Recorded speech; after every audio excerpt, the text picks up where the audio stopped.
Well, hello there. Master Hellish here, and welcome to a very different sort of stream. I think it's pretty fair to say that I've never done a stream quite like this on this channel before.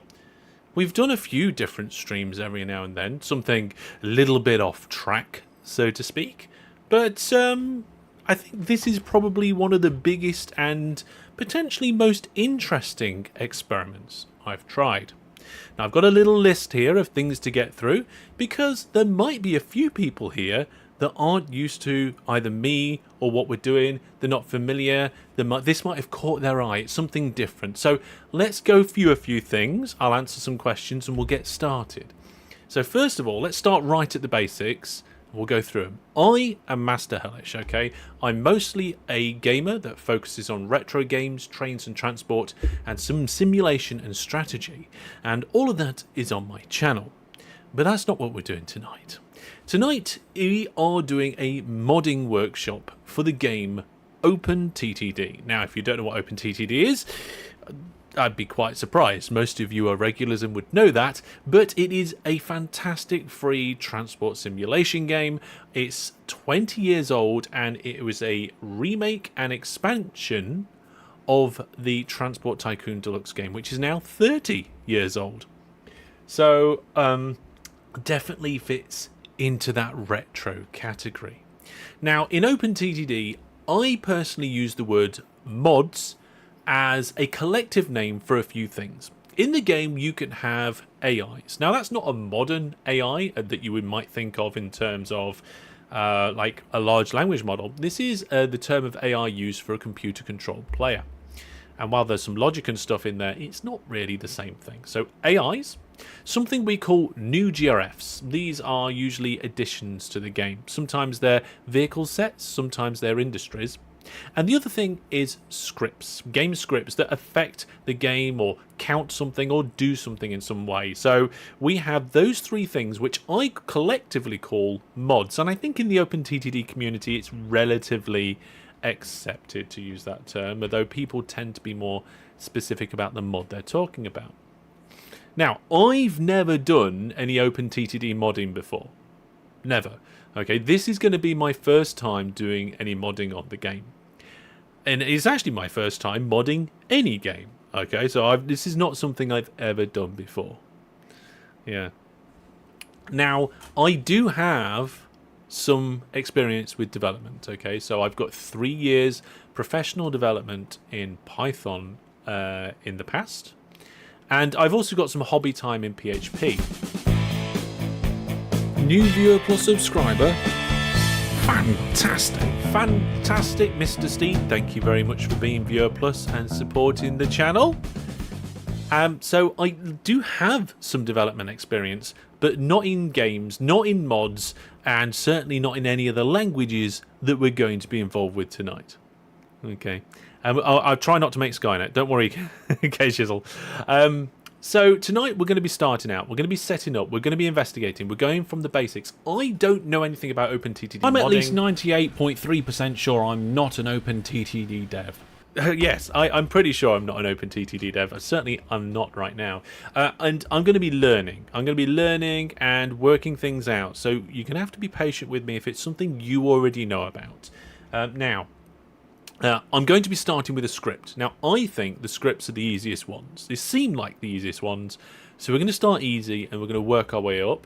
Now, there is a dedicated channel to this in the Discord. Okay, so if you go to my Discord, and the link to my Discord is both at the top and bottom of my website, and there's a channel called OpenTTD Mod Dev. Okay, it's the development channel for mods in my channel. Now, there is development channels on the official OpenTTD, but that channel is specifically for the modding that we're doing right here. And it could be somewhat of a collaborative effort. So you guys can give some input, maybe help, maybe we actually collaborate on code. I don't know. This is going to be an organic thing. We'll see where it goes. Okay? And I'm going to try and answer a bunch of questions before we get started in a moment, so I'll get to the chat. But the last thing I want to say about this in the introduction is this is an experiment, okay? Like I said at the beginning, I've not really done anything like this on the channel before. It could stay. This could end up being a regular thing. If the main channel doesn't really like it, so let's say the algorithm doesn't like it, but the community does like it, then it's likely that it will move to the variety channel, because that's a bit more variety, and that kind of keeps the scope of the main channel. Although if the algorithm's not really interested and the community's not really interested, it might end. It might end. We might scrap this. It's an experiment, so we'll see. We will see. It looks like 84 of you have currently turned up for this experiment, so hello and welcome. Yes, I'm 98.3% sure I'm not dead. Yes, definitely. Right, let's go through some of the messages here. Smash the like button. Yeah, if you want to see more of this, definitely hit that like. Good evening, Doomwalker. Hello, everybody. Good morning. Good evening. Pretty excited. No. Hopefully it's going to be exciting. Hopefully it's going to be interesting. Also, I did mention it before. We are back live on Twitch now, so we'll be live on there and YouTube. I'm not allowed to tell you that I stream at a higher resolution on YouTube, and I stream at a higher bit rate, so I won't mention it. Right, Miller Lol says, Hellish, I have a question. Do we give ideas or help? Yeah. So yeah, basically, I will usually ask for ideas and help, because if everybody just shouts their help and ideas at me, I don't think it would be very coordinated enough to be productive. So if you have something that you feel is vital, yeah, shout out. But also let's try and I'll try and lead this as a collaborative thing and invite you guys to, give your input at the right time. You better become an OpenTTD dev. I don't intend to become an OpenTTD dev. As far as I'm concerned, the OpenTTD devs are brilliant and fantastic at the things that they do. The core devs, like I said, are brilliant. And also there's a team of approximately 60 contributors on the last version of OpenTTD. So there are people working on that. That's all good, eh? Right, can't remember what game script you created. Let me see if I can find it. It says Gamer Clark. Yes, we're gonna do a game script or two. Doomwalker's jumped in on a membership plus. Thank you very much, Doomwalker, for supporting the channel.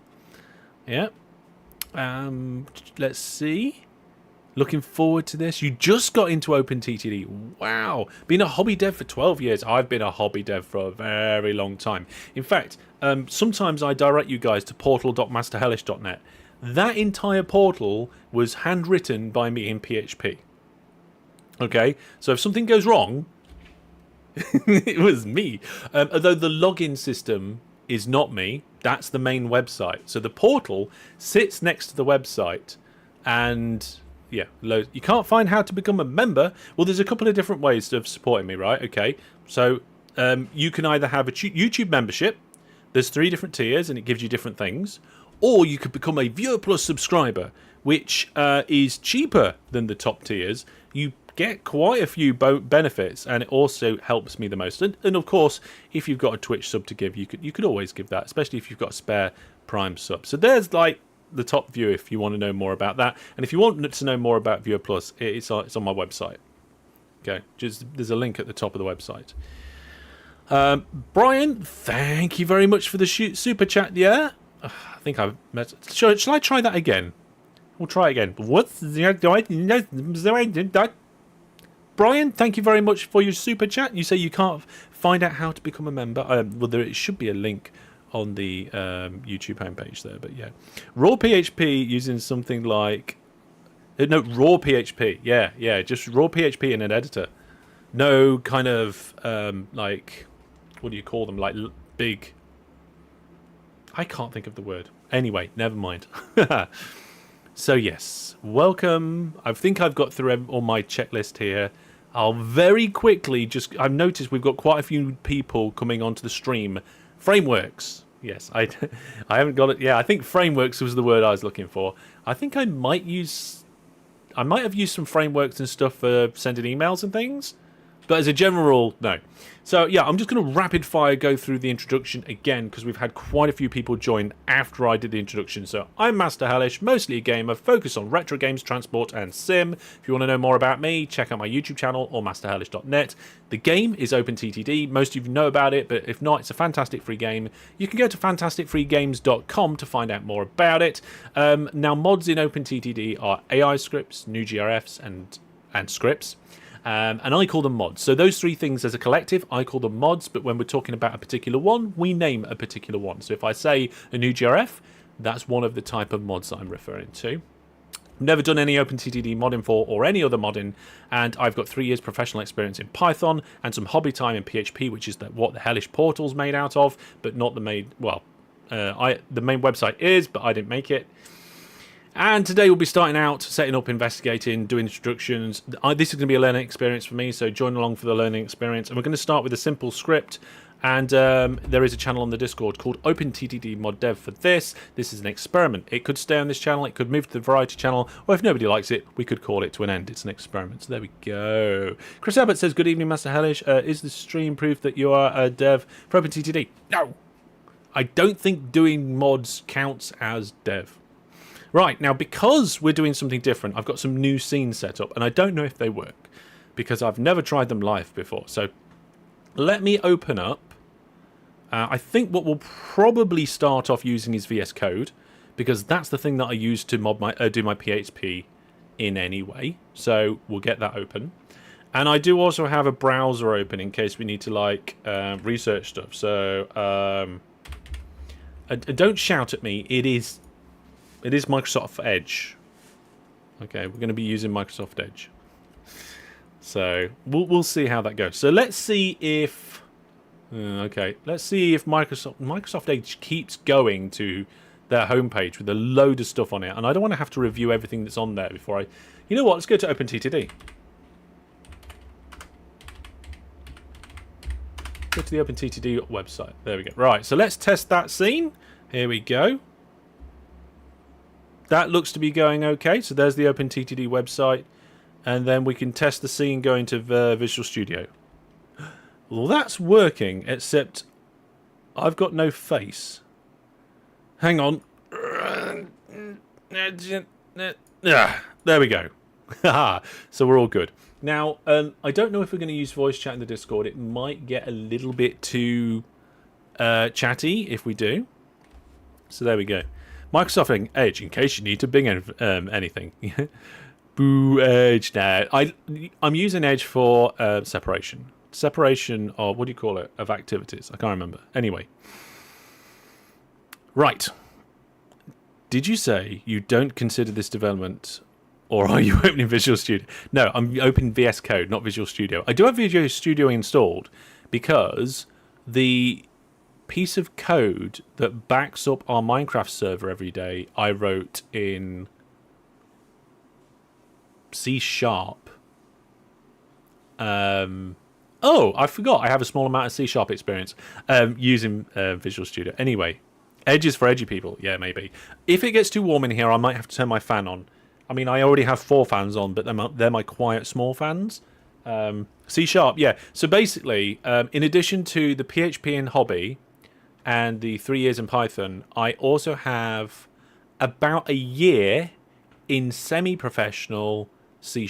I say semi-professional because I did it professionally, but it wasn't supposed to be my job. Basically, there was a project that they wanted doing at work, and they really wanted it done, but the developers didn't have time to do it. And I was like, oh, I could give that a go. So I did. But yes, the temperature is lowered in my office down to 39 degrees. So yes. What kind of Minecraft server? We have. Yeah, why not? This is a chatty sort of thing. We'll get into this. Background information's useful, isn't it? So yeah, is Doomwalker? Didn't realize Membership Plus and Viewer Plus were different. Yes, that's the main reason I created this page, to try and make sure that people can make an informed decision. Viewer Plus is on my website. It's the only place you'll see that sort of thing. And if you want, I didn't used to do YouTube channel memberships, But some people just don't want to go off platform to support, and that's fine if they don't want to. What was I saying? I just said that I did about a year of C# semi-professional. Bear in mind, a lot of this stuff was a long time ago, so I've forgotten all of it. I haven't been practicing. So, yeah, I was professionally a developer, just not a game developer. I've never worked in game dev, and I've never worked in OpenTTD. Yeah. Love to get into coding, but no idea where to start. McDevlin, write scripts for OpenTTD. Why not? Do dev stuff, man. We'll get there, Mighty Joe. Be patient. This is a series where this is a process, right? Is the 90 to 97% due to taxes or due to platform fees? Oh, right, okay. So question, if you want clarification on this. So the bits at the bottom is my share from the platform for YouTube memberships and Twitch subs. For Viewer Plus, it's a bit different because there is no platform. It's direct to me, but PayPal charge a fee depending on stuff, and that fee is between 10 and 3%.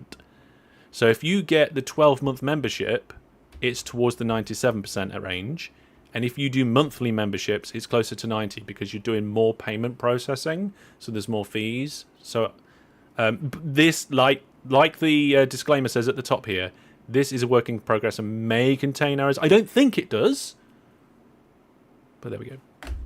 What do you mean making an OpenTTD script is a process? I missed that. Yeah. Right, okay. So I think we've done all the intros. I think we've got kind of like the foundation information.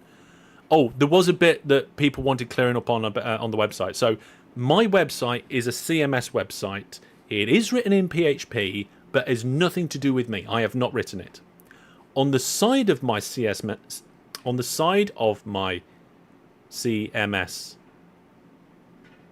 that's right, system. On the side of that is the Hellish portal, which does this box up here. That's done by the portal, and it does all of these pop-ups. That's done via the Hellish portal. So this pop-up that's about to come here, this was a HTML call, HTTP call from my tablet software, which I accidentally just pressed a button on. What is that? Apparently, that's supposed to be Stellaris. We did do a bit of Stellaris, and that was fun. Anyway, we're back. So there we go. Do script stuff, code equal true. Right, so I think the way that we're going to do this, right, is I'm going to start by looking at an existing script, I think, and then I might then have questions that I need to answer, and then we can start making our own. Yeah. How hard do you think it would be to program a Godzilla stomp around and shoot laser beams at the cities? Medium. Bearing in mind, anything we do, folks, won't involve graphics unless people want to donate graphics to it, because I cannot do graphics. I am not a graphics artist. If I ever need any graphics done, right, I mock it up, it's terrible, and I send it to a professional. They do a good version, send that back. So the logo of the interaction portal, you ought to see my mock-up. It was terrible. It was. I don't know if I still have it, but yeah. Anyway, DP says Godzilla is impossible. I'm not so sure about that. Surely you can have something moving around them. Anyway, we won't get distracted by that. Yeah. Hi, Captain TTD. Welcome. Right. So I think I've answered all the questions. You guys know my history. You know what we're doing here. I'm going to go and get an OpenTTD file. So your OpenTTD files depend on your operating system and if you've moved them. So I have a few versions of OpenTTD on my computer installed. I have a fair few. Oh my goodness, how many different versions? I have 22 versions of OpenTTD installed on my computer. Most of those versions have their own config folder, but the Steam version, my main version, does not, right? So I'm going to go into my Documents folder, I'm going to go into the OpenTTD folder, and I'm going to try and find where the scripts are. So, let's have a look. There is a what's this? No, that's the... I recognise that as graphics. That is the new GRFs folder. It's not going to be in there. Oh, is it in data? What's in data? Nope. Game? Game, right. So content download and game appears to be where some of the scripts are. And there's some libraries as well. Okay, so I'm learning here. Yeah. Can you turn OpenTTD music on for this video? I mean, I guess if you, do people think that's a good idea? Yeah, hang on a minute. I can add it quite easily because it's just a media source in OBS that I've already got. So you ready? That's how easy it is. I just added the media source to this scene. But the problem is I use this scene for lots of things, so let's not have the OpenTTD music blaring out in this scene all the time. No, it is on brand, but no, we're not going to do it. Maybe if we make a special scene. Right, now I'm going to look in here because there's the simple city builder script. That's probably quite complicated. We don't want to go that far with it. There was a cargo tracker that Gerard made. Ah, yes, okay. I think I'm going to copy this into my OpenTTD Mod Dev Workshop folder. Did that work? No. Let's try again. Oh, I'll just reveal it in File Explorer. Okay, so I'm going to copy this so we can have a look at it. So where is it gone? I've lost it. Somebody's ran off with it. There we go. The cargo tracker for Christmas. This was the one that was used by the Yogscast. Me and Gerard made a map and a script and a GRF and stuff. Gerard did most of the dev work. In fact, pretty much all the dev work. I did all the map work and the concept and design. And we sent it to Spiff and the Yogscast used it. So now, if I dump that in... Where is it? There. Yes. Okay. Now, we're going to have to play around with like sizes and stuff so you guys can see this properly. And I can do the zoomy thing if we need to. So now you can see we've in my OpenTTD Mod Dev Workshop repo, we've got the Christmas tracker. Okay. Now in there's a lang folder, some info, a main, a license, and a README. What's the plan for tonight? The plan is to do a little bit of kind of setting up, a little bit of learning, investigating, and we're going to start a very basic script. So yes. Oh, Gerard is here, and Spiff broke it. That is correct. That is true. We did lots of testing. We made brilliant setup, and Spiff went and broke it. But they still managed to make a stream out of it.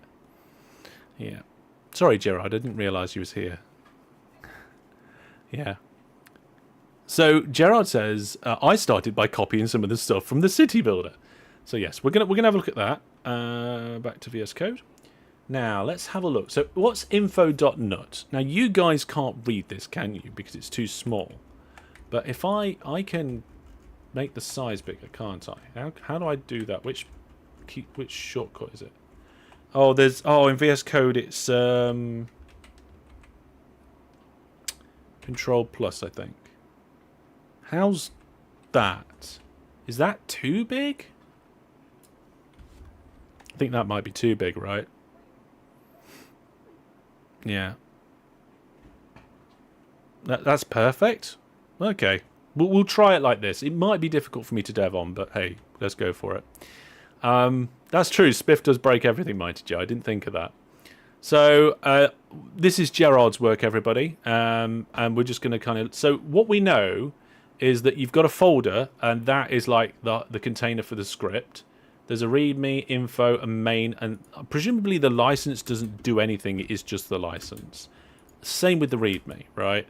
The README doesn't do anything. It's just the README. I think all of the stuff is info and the main nut. Now there is a lang folder. Oh, okay. So the lang has got some of the like the text and stuff. Total cargo delivered. Oh, right. Okay. Presumably you can add different languages and then they can change the language and stuff. That makes sense. What software are you using to look at edit the code? We're using VS Code. I think you call it an IDE, right? So the pretty much entirety of the script is in this one file, main nut, which the language I led to believe is called Squirrel, and the file extensions having .nut. I think it's fantastic. I think it's brilliant. Yeah. Brandon wants a duck boat. We'll see. We'll see. I'm not taking ideas yet. We'll get this first stream over with. We'll see how it goes, and then what other people say. Right then. So we've got a main class which extends the game script controller. So this is object orientated, by the looks of it. I don't know anything about Squirrel. I just hope Squirrel's not like the one language where counting starts from 1 instead of 0. I think that's Lua. I think it might be Lua. So this is... Let's see. This looks like... These are presumably the initialization of global variables, right? So, and then there's a blank constructor for some reason. So the main class extends the game... So, I don't know how much to explain here. But the main class is extending the the GS controller. So the GS controller is obviously an existing thing. Yeah, these are global variables. Then you've got a function, which is the main class save function. Then you've got the main class load function, and actually, I'm interested in knowing what all the main class functions are. So let's just search for that. 13 of them. So there's main class handle events, main class post init, main class do loop. There's main class init company. So these are all things that I think that, because main class inherits from or extends, let me get the right thing, the game script, that these are all kind of events that are listened out for. So save, load, start, handle, post init, do loop, query monitor and all that sort of stuff. Update month. New viewer plus subscriber. Fantastic. Fantastic. We got a brand new viewer plus subscriber. Is that Jamal the pizza guy? Oh, we could do with a pizza tonight, couldn't we? Development and pizza, that's what we want. Welcome to the Viewer Plus Club. Thank you very much. What we're up to now, 101. We have started our road to 150 Viewer Plus subscribers.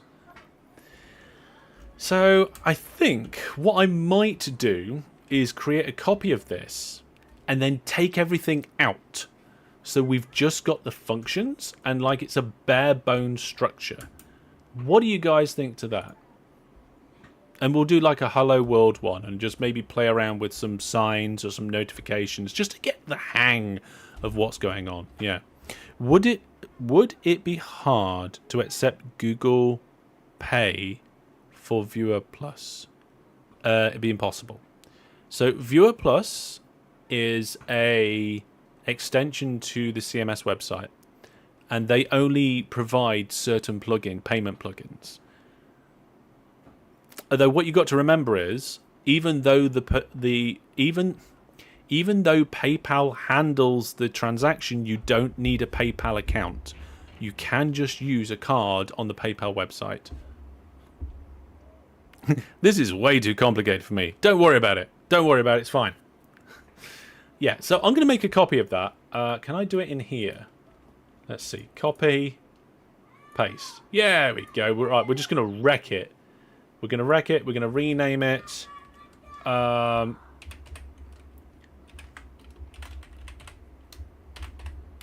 We're going to call it Hello Tycoons. Right. This is like our 0th script. Before we do a proper script, this is the script that we're going to play around with to kind of work out what we need to do. Obviously, the lang we can get rid of, but I'm going to leave it in there as examples. We'll obviously change. Oh, I think I need to make this one smaller. Is that still okay for you guys? I hope so. I hope that's still okay. We'll come through and we'll update all of this stuff in the info nut a little later on. License will keep the same, I think, for now. The README we'll delete because it doesn't align. And then what we'll do is, let's see, do we need any of these global variables? No.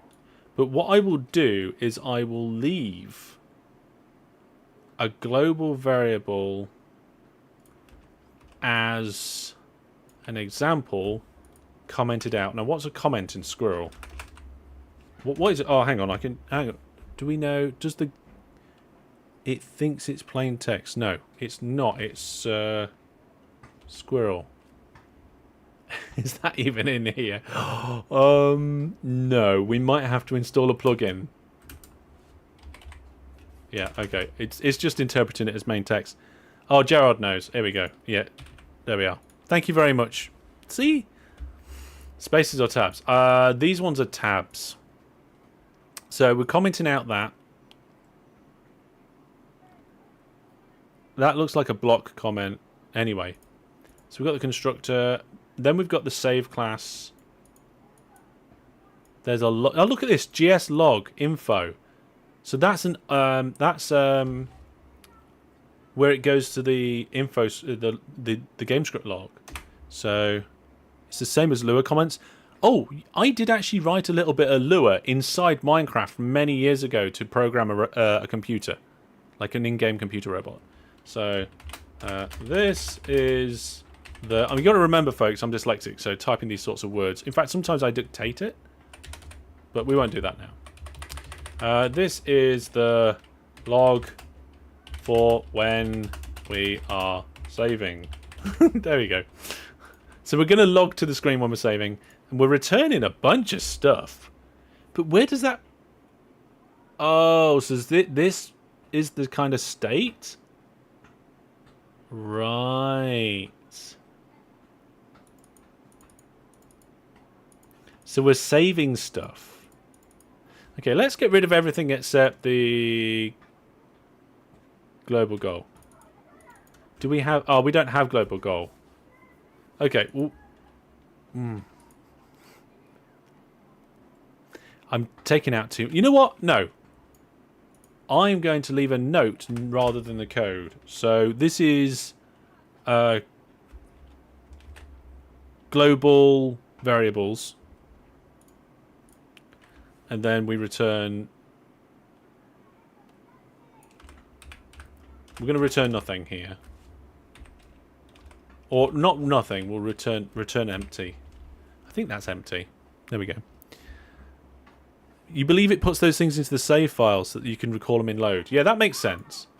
Then in load, we've got version and some sort of table. And it's looping through and doing, like, loading in the value. And it's saying if the key is like the global goal, it's put in the goal. So it's loading in those. So we're loading. We're going to keep that for each loop. And we're going to put get game loaded. Is game loaded a... Was that a variable? Okay, hang on a minute. I need to look at the other main one. Can I split... I'm going to split screen this. So game loaded. Yeah, game loaded was a global thing. I'm going to get rid of that for now. All right, here we go. And then, like, we've got... this is the log for when we are loading. Huh? What's the mod going to be? I mean, to begin with, we're just making a basic script. We're going to do like a exploration script, like a hello world script, and then we're going to move on to doing an actual script that will do something. After constructor load... Oh, yeah. Let me get rid of that. Right, so then we got the main... Oh, hang on, what's this? Function? This looks like a custom function, so I'm going to get rid of that.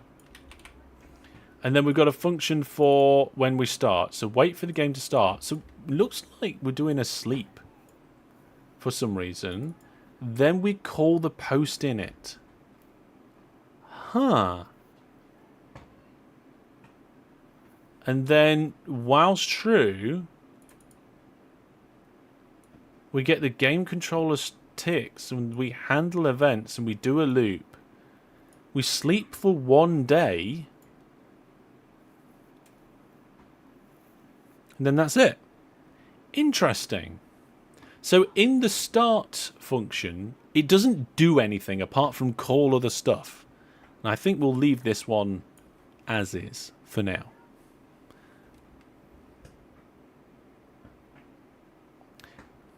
Okay. Yeah, so 74 ticks were 1 day since you do need to update all the time. No, you don't need to update all the time. Then we've got handle event. So this is when the event controller is given that there's an event waiting. And I think...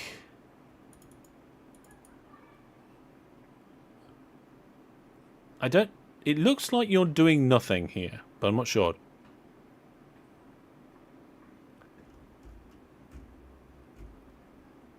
Is the max function used, DJ Egg? Oh, here. Oh, right. Okay, let me have what was the max function? So the max function I thought would probably not. So it just returns this.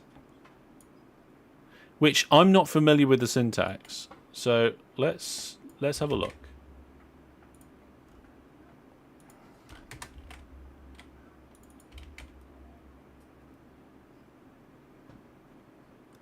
So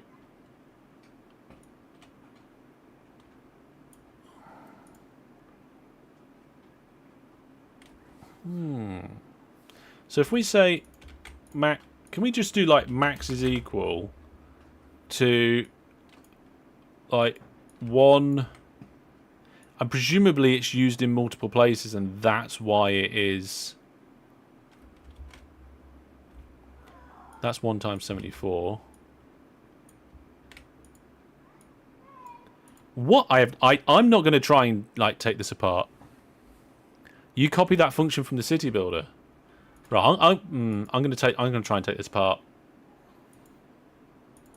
So, what was max before I started changing it? There it is. Let's make a copy of that so I know what I'm messing around with. So, max is 1. And then it is 1 times 74 minus ticks passed.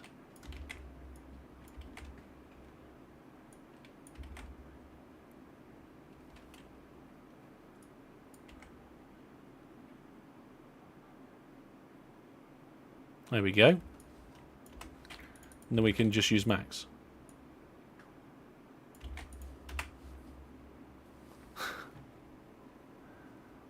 Yeah, they were the variables. I think I've converted that right. Yeah. Oh, it's an if else, is it? Okay.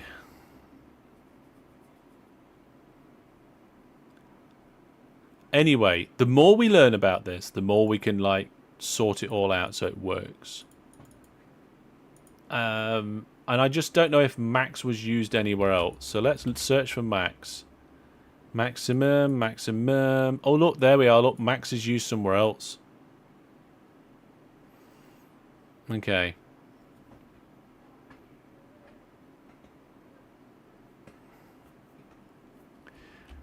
Okay, for now, we'll keep the max function as it was.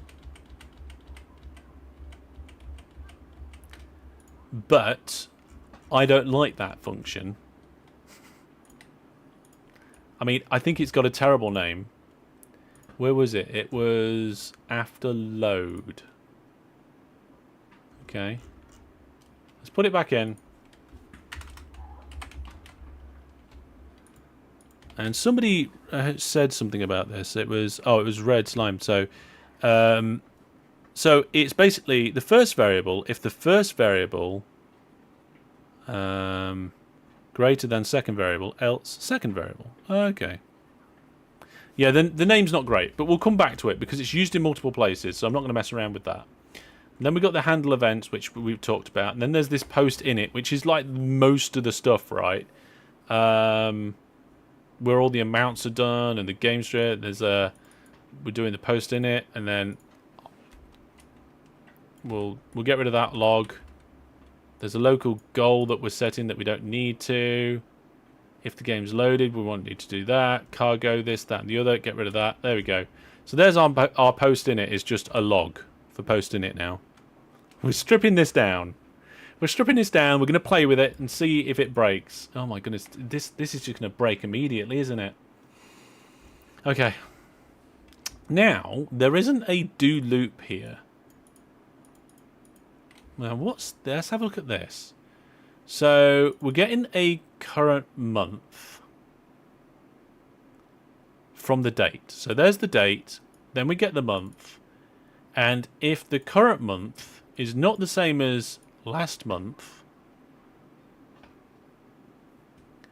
we set last month the current month, and then we do stuff. So it looks like this is saying, right, we're updating monthly. Yeah? So, yeah, we're setting things, yeah, update each company. So we're looping through each company and doing stuff, and we're updating the goal. So we don't need this. But I'm going to keep the if statement because it's a monthly thing that we might need in a bit. And then we've got check for new companies, which we are not going to do. And then we've got init new company, which again, we're not going to do.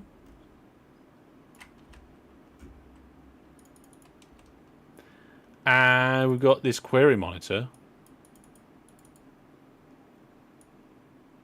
which I'll leave in for now because I don't fully understand that yet. And then we've got query monitor multiple.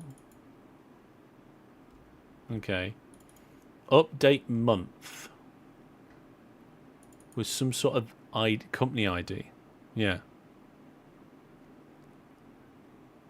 You probably deleted the global last month. Yeah, I think I probably did delete that global variable as well, which doesn't help. Don't worry, there's going to be errors. There's going to be errors. But we're going to just cut this down to its bare minimum because we don't want to copy this. We want to build our own. Right? So there's this update month here, which is doing some goal things. I don't think we need any of that. Let's get rid of that. And then cancel monitors. That's an interesting name. So it's getting a goal. Oh, that's how you declare a local variable.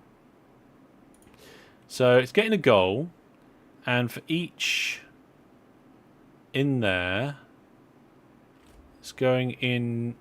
It's the game script cargo monitor get industry delivery amount. Okay. There could be syntax highlighting and stuff, but I haven't got Squirrel. Do you want me to? I'll just have a look to see if I can get anything in for Squirrel. Bear with me a second. So, it's been a little while. Extensions. Squirrel language support. Squirrel language linter. Yeah, there's only one Squirrel language support. I'll install that. We'll see what happens. I think that's done. Ah, that's better to look at. Let's go back. So, boop-a-doop-a-doop. There you are, look. We've got colours and stuff that helps read things. So we're making a local variable. We're getting the goal from the company, and we're updating them. I don't think we need to do that. We're not doing anything with goals right now. There's an update goals one here, which again, I don't care about. We might do goals. We're not doing goals right now. And then there's a main class for updating a goal. So there we go. So we have a game script We don't need that either. We don't need that. There's a loop that does nothing every month. You know what we should do? We'll log it.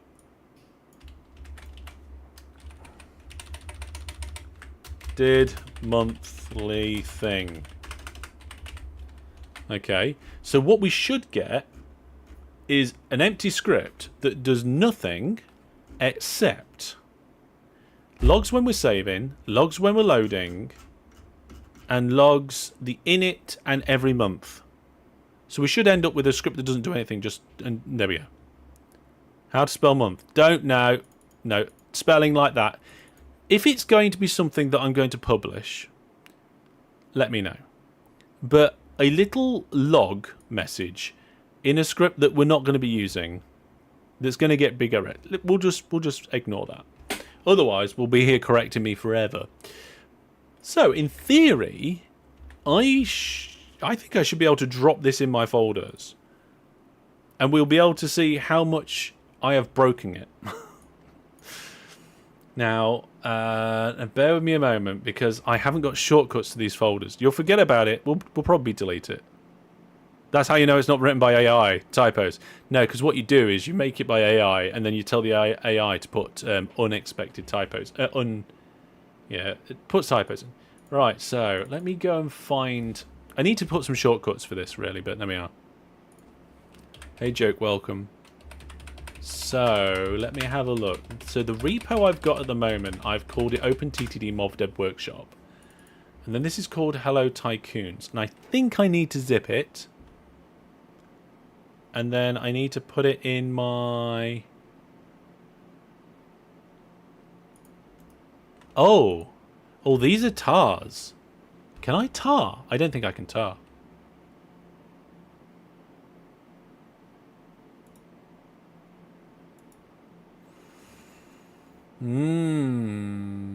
Let's have a look. Compression options. I can. Okay, but the problem is there's 4 different compression types. Does anybody know which compression method? Yeah, it looks like Windows 11 can do it as well. It's just asking me which kind. You need to change the info.node, otherwise it will come up with the same name, I think. Thank you, Gerard. Yes, let's do that. So, Master Hellish, get name, hello Tycoons, get description. That's going to be just description for now. Get version. Can I do 0? Get date. Yeah, whatever. Doesn't matter. Short name. I think that has to be unique, right?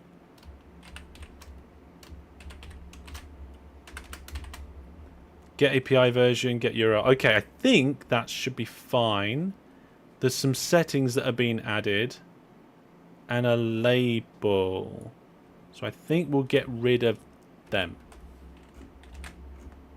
Should be alright. You should have a build number to see how many recompiles you did. Yeah. Let's have a look. DP says you don't need to tar. Okay. Okay, let's just dump the file in there then. So I'm going to come over here. You guys didn't see me change that, did you? Never mind. I'm going to take the Hello Tycoons folder and dump it in... No, that one's not the right folder. So I think what I need to do for next time, and I'll put this on my to-do list. You know what? I'm going to get a notepad. It's not very often I use notepads. In fact, I'll be able to... Oh, I've had this notepad for about... probably somewhere between 5 and 10 years. No idea.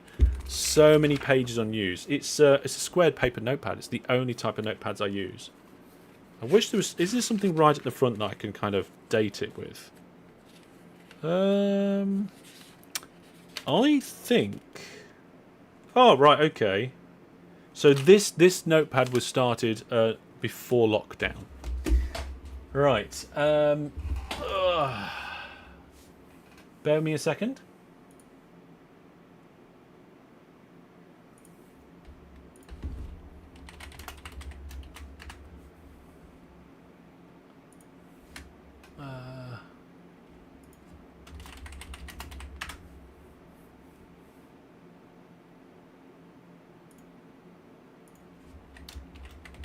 Right. Sorry about that. Now, how are we getting on? We are supposed to be seeing right to the code, not just descend into madness. No, definitely madness is involved. Right. Copy that folder there. Right. So DP, who knows a bit about this sort of thing, says I can just drop the folder in. So what we've done is we've stolen Gerard's cargo tracker script. We've stripped as much out of it as possible. So all it's going to do in theory is log a couple of things, and we're dropping it into the game. And we'll see if it even recognizes it, etc. etc. So let me get OpenTTD open. And I will jump over to OpenTTD as soon as it's open. And we'll have a look to see if we've got our starting point. I know you can't see VS Code. I was just making the alterations to that one thing. Don't worry. You'll be able to see it next time I go back in there. Right, we're in game. So if we go to game script settings, it says none on the game script. If we select it, is it even in there? It's in there. Okay, so step 1, yay. Version, description, and author showing. Yay. Master Hellish is inside OpenTTD. Alright, let's not get... Oh, hang on. I was going to write a note, wasn't I? Before I got sidetracked. So my note is I'm going to set up shortcuts to folders for next time. So when I have to move files around, it's a lot easier and quicker. So, and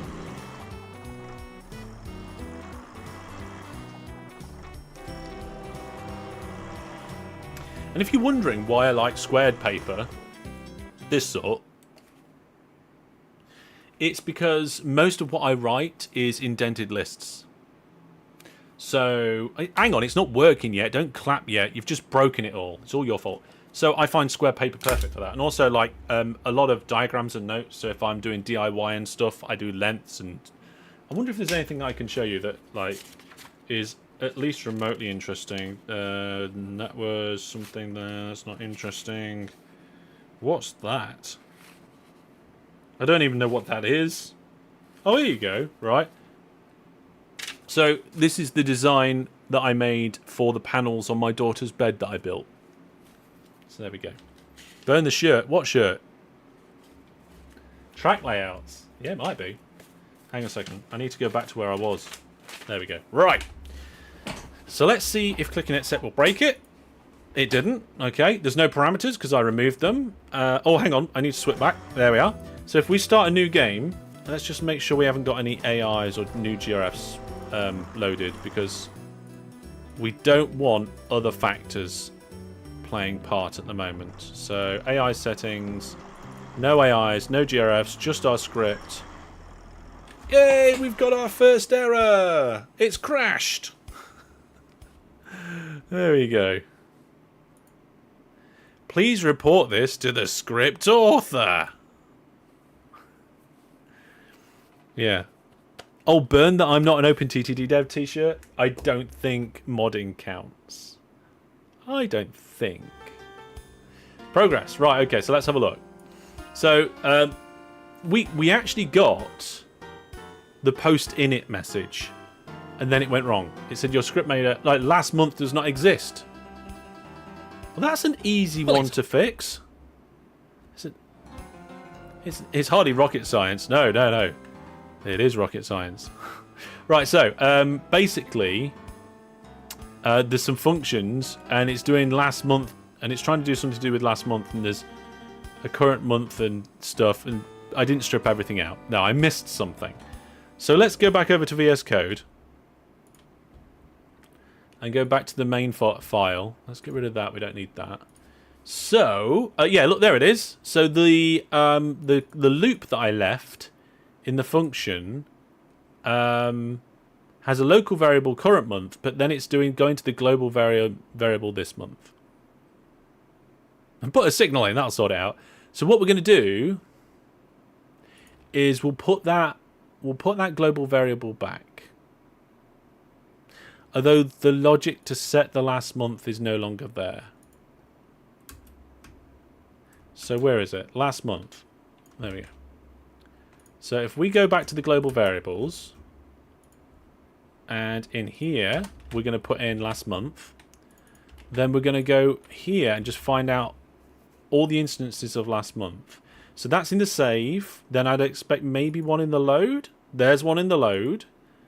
And then it goes this month equal current month.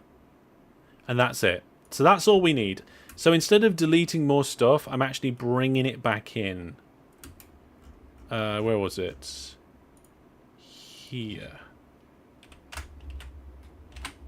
Okay. So I've saved that. Let me abandon. Now, I don't know if I have to restart OpenTTD. So bear with me a second. Let me get... Did you guys see any of that? I think you did, didn't you?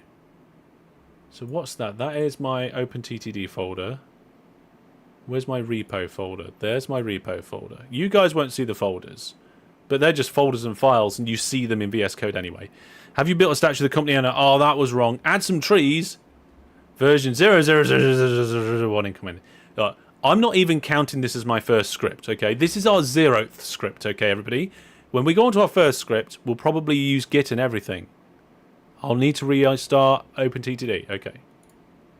Are you sure, Jason? I'm not saying you don't know. I'm just saying, are you sure? Okay. Replace files. And then open the OpenTTD. Where's it gone?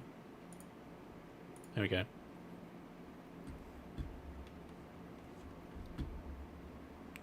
Just use AI to make it easier. We might use AI for some things at some point. One of the things that I use AI a lot for is that if I've got something in OpenTTD, like a list of companies, I will screenshot the list, give it to AI and say, give me a comma-separated list of these companies. And then I'll be able to use that in my editing software as actual text rather than typing it all out. So...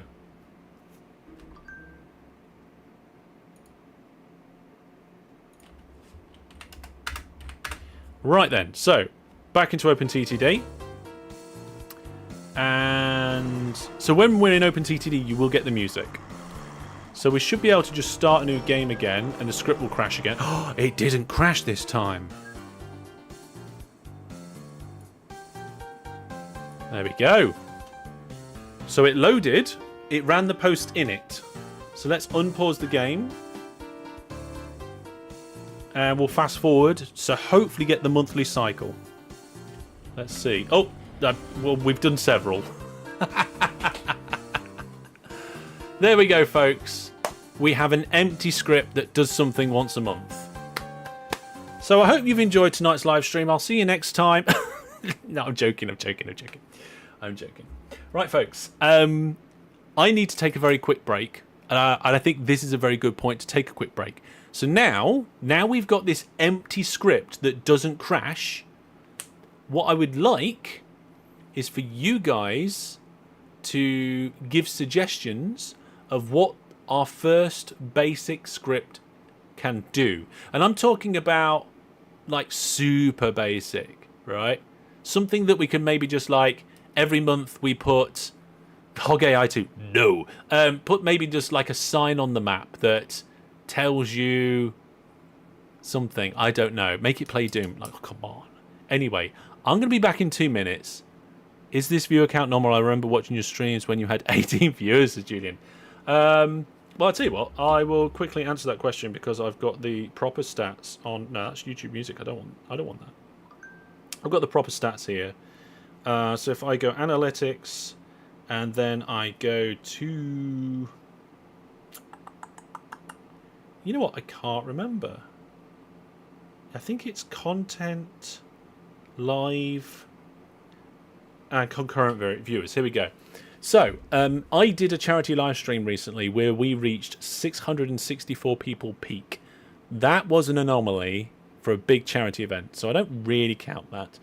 Most of my my recent OpenTTD Series 11, the top figures are 239, 196, 180, 170. Something's not quite... Oh, that's in the last 28 days. Okay. So, Series 11 is getting above 200 regularly. Okay. So, to have 113 for a dev stream, especially the first stream, is good. It's good.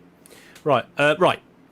suggestions. If you could write the word suggestion in capitals, if you have a legitimate suggestion at the beginning of your suggestion, that will help me see it in the chat when I come back. I'll be back in 2 minutes.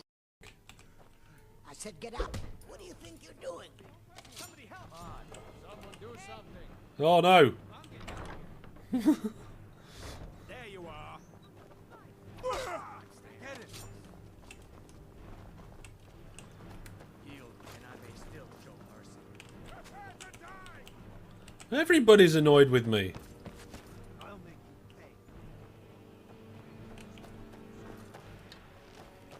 Oh, and the guard as well. Oh no, that was not the right thing to do.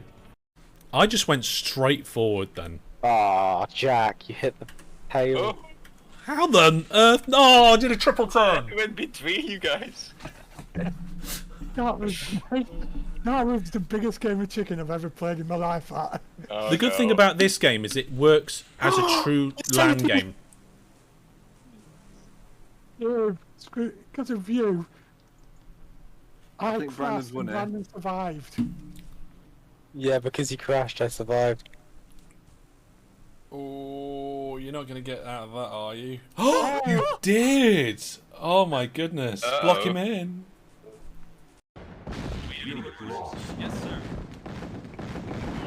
Oh, so you take out the bridge. Oh, yes! Nice! Oh, fantastic. Even though they forfeit, they can't fall. I bet they wondered what on earth happened there. Oh my goodness, everything's on fire right now.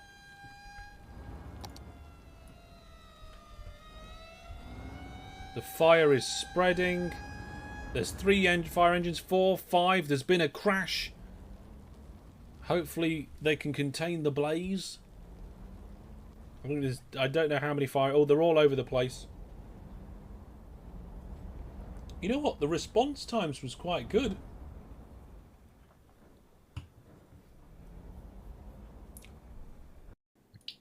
Oh, yes.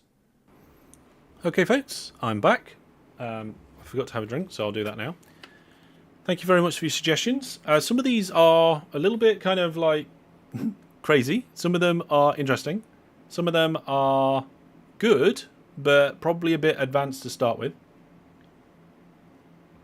Build a statue of the company owner when you build a station in that town.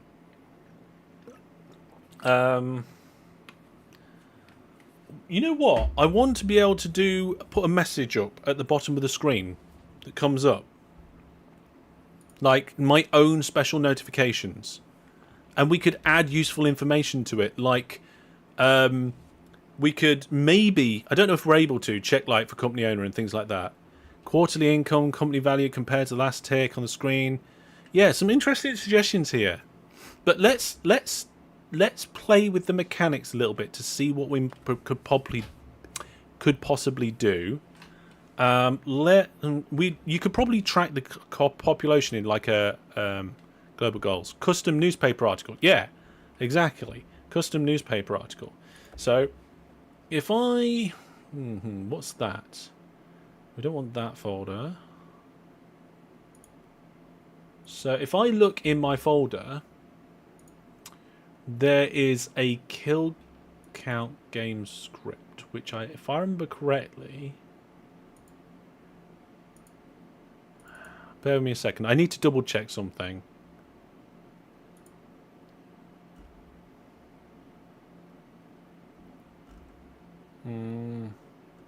Yeah, okay.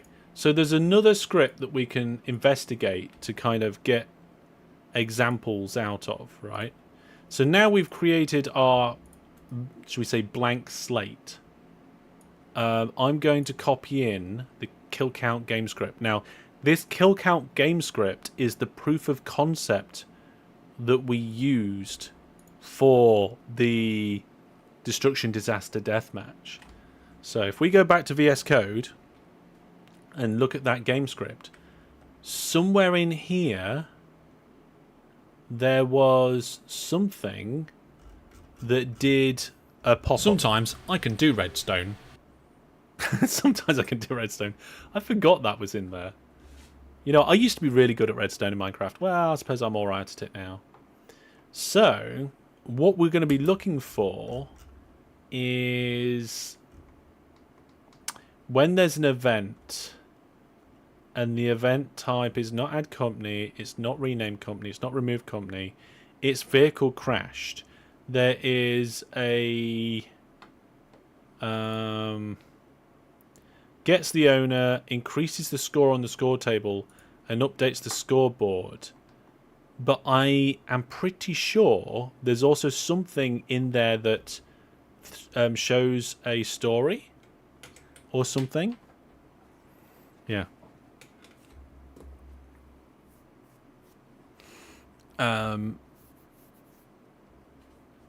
Let's have a look.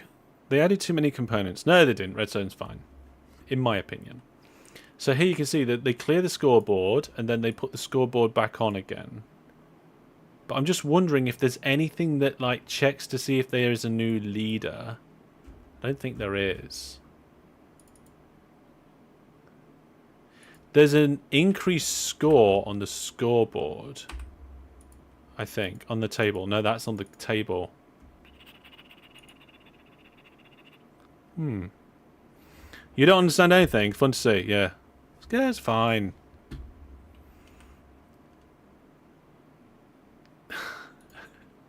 You'll drink a beer and I'll do the programming. Yeah, it sounds good to me. If I remember correctly, this particular one, this one was written by the dude, or at least partially written by the dude. So, there's a save, there's the load. Is that it?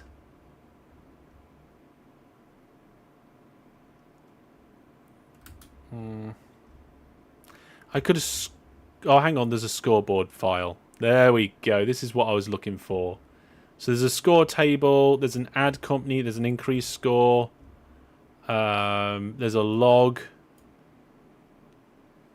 There's a company ID, and it does the increase of the score. Remove company, add company. Get company offset. Okay, it's a real company. Next company ID, of course. Company compare? I could have sworn there was a thing that... let's have a look in the lang. Get rid of that. Nope, that's not it.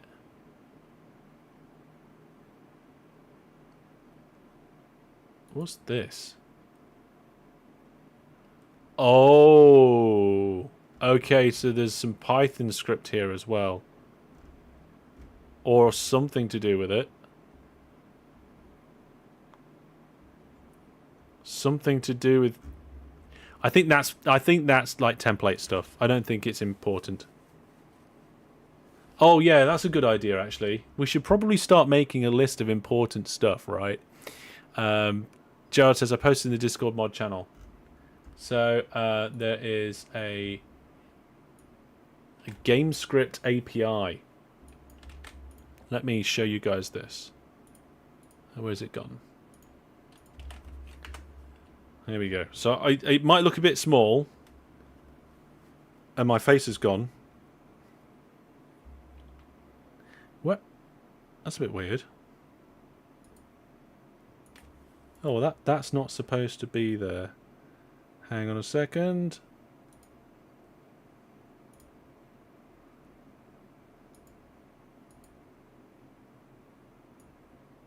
Hey, I'm back. Right, fixed it. Yeah, that is small. Let's try and zoom in. There we go. So, like, there's a game script object, there's counting, bridge, cargo, date, engine. There's an event controller, there's a game setting, group, industries, league tables and lists. There's handled GRF stuff and orders and rails and road sign. Sign related functions. Is valid sign, set name, get owner, get location, build sign.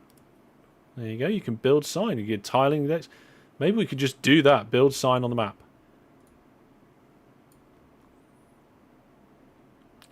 Game script news. Yes, okay. So it looks like that's the types. And... okay, and then there's some functions, which is a create. So let's have a look for anything in the project that has game script news. Okay. So, did I press the right button? I think I did. Huh. That's weird. I've lost my window... Hang on a second, folks. I've lost one of my window captures.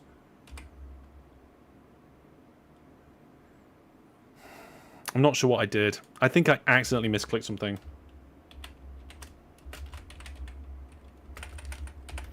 You'll have to bear with me. Ugh.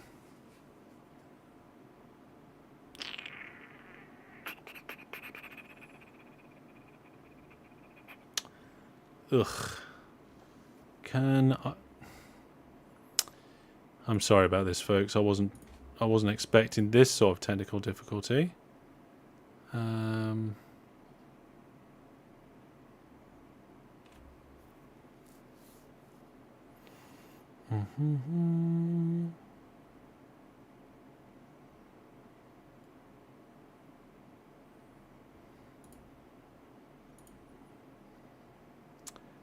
Yeah, okay.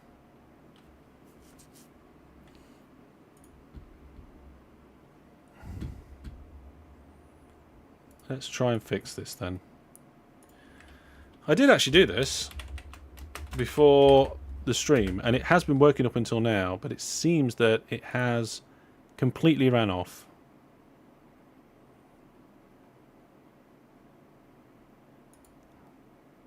There we go. I think I fixed it.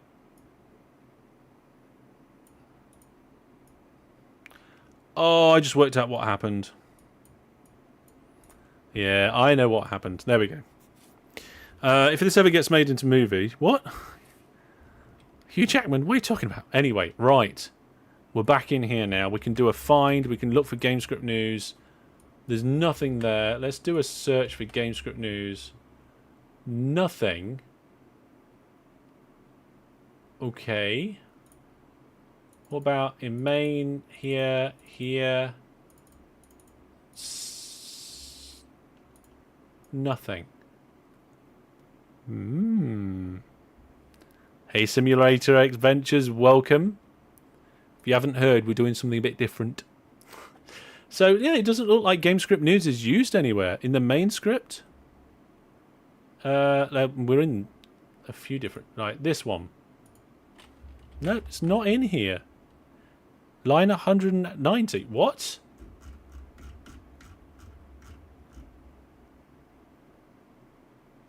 News element. Looks like there's a news element instead. Story page. Oh, no, it's the story page new element, not news element. That's not it. In the main script, 190. Unless by main script you mean the scoreboard table. But that's not 190. There's a main one here. Not files. What do they contain? Nuts.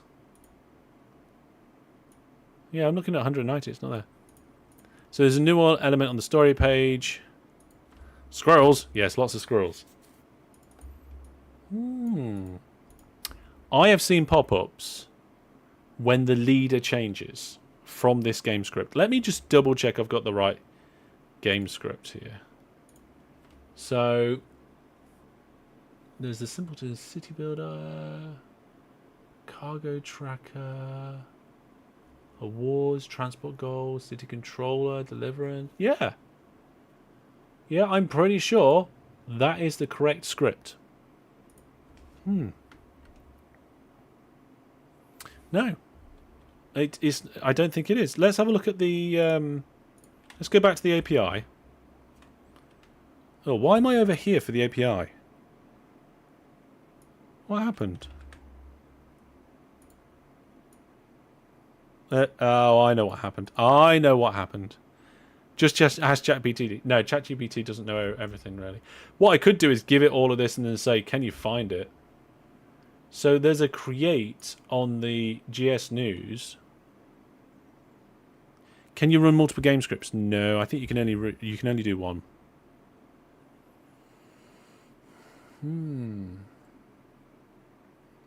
Looks like signs don't require company mode, but they'll be grey if they made... Yeah, that's fine.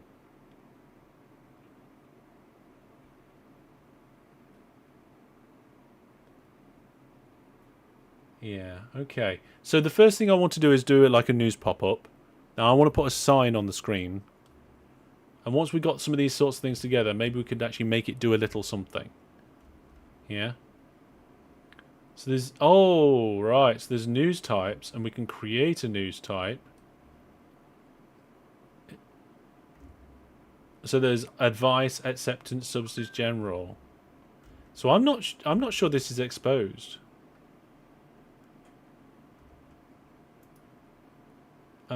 So GameScript news. Is there anything else? I think it is just the news, right? Viewport window, text. GS object. It could be that GS object is imported and named something and then used. So let's find... No. Oh. Last time you did any program was in assembly. I've never done it. Have I done assembly? No, I've never done assembly. I could have sworn there was a pop-up when it changes, when the scoreboard changes, and so it'd be part of the... Let's follow this through the code, right? So this is going to be when... There's going to be when the vehicle is crashed. Okay, so every time there's a vehicle crashed, it's going to check that. So the first thing it's going to do is get the crashed event. It's going to get the vehicle ID and the owner from that event. It's going to get the victim count. And then all of these local variables it's going to do stuff with. It's going to pass the owner ID and the... Why? Then there's an unneeded... Well, no, I suppose that could be a local variable because we do use it twice. So we pass the owner ID and the victim count to the score table and increase the score. Then we just do update scoreboard, which clears the scoreboard and then just pulls the scores back in. But I don't think there's anything in there that would just like... No, sorry, folks. That's where the moderators would normally do an SOS, but I don't know if we've got any mods here right now. So I was just looking at this here. I was looking at the event, and I realised there's nothing in that event, and it just doesn't update the scoreboard. So it's clearing the scoreboard for every element, and then it's for each score, it's putting it in, and it's adding the place, and it's appending the elements, and it does a log. No, we don't have Godzilla yet. Is Egg gone? No, Egg's not gone. And that's weird, right?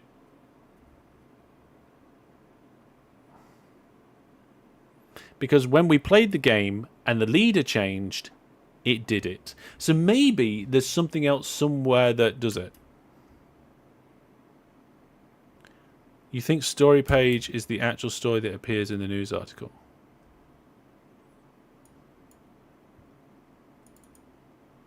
Score table. Do you think it's a built-in feature?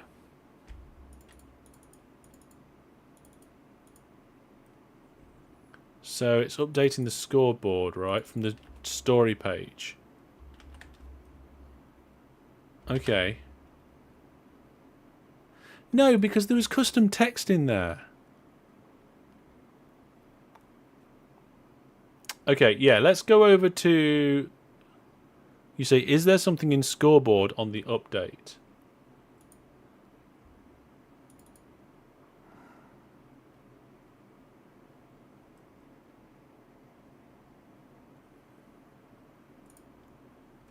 So we've got a score table with a constructor. We add company, we increase a score. We remove company. We rename companies. We get a company and an ID. and the next company, there's a compare.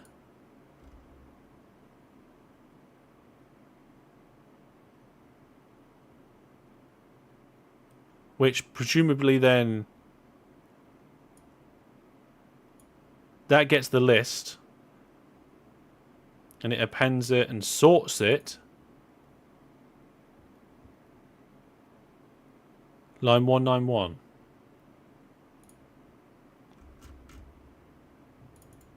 That's just a log though. That's just the game script log. Check so good.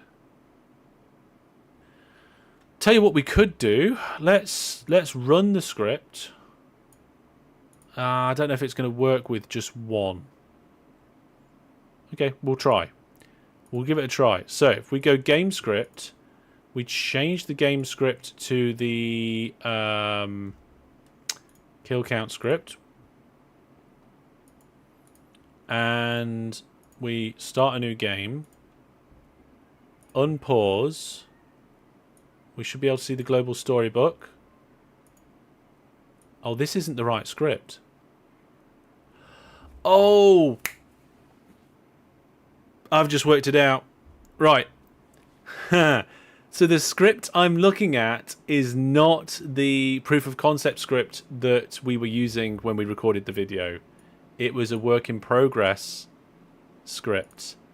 I can go and get the correct script. It's in a different folder because we had to use a beta version of OpenTTD, and because we're using a beta version of OpenTTD, I had a different folder for it. There we go, folks. We're not finding it because it's not there, because it's a different version. I do apologize. We're learning. I'm learning. So we're going to go into OpenTTD Beta 2. You won't see this.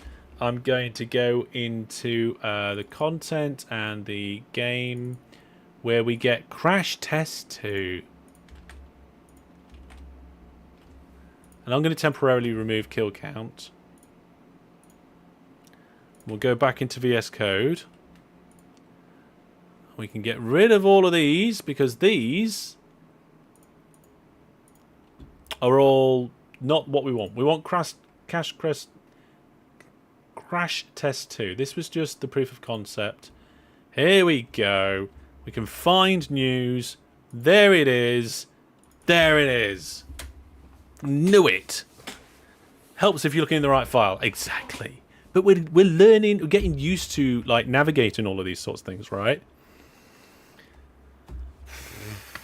Do we need a counter for Hellish is a bad dev, and then another counter for Hellish is a good dev? And when I figure something else, I get a +1 on that. This script doesn't seem to do that. Yes, DP, it doesn't do it. This does. I think this is what I was looking... Look, if leader, and the leader is not the current leader, then we do it and set the current leader. This is exactly what I was... Look how quick I found it. Anyway, don't save the changes. We're going to go back into Hello Tycoons, and in the post init, we're going to do a new general news. We're going to get the game script text.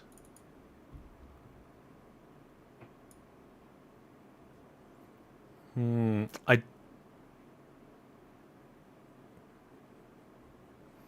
not sure if we need this. Company invalid. And then there's this game script text. Okay, we might need to check that. Oh, that was all over the place. Yeah, let's 44 results. Ah, here we go. Must have been... Yeah, okay. So that is just creating a new text object by the looks of it. And it's the leader news. Oh, I see.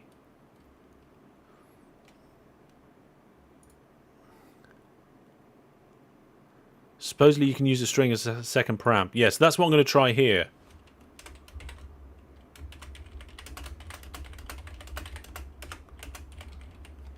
Right. So in theory, our script should now do a news article after the init that says, look, I'm in the news. Right?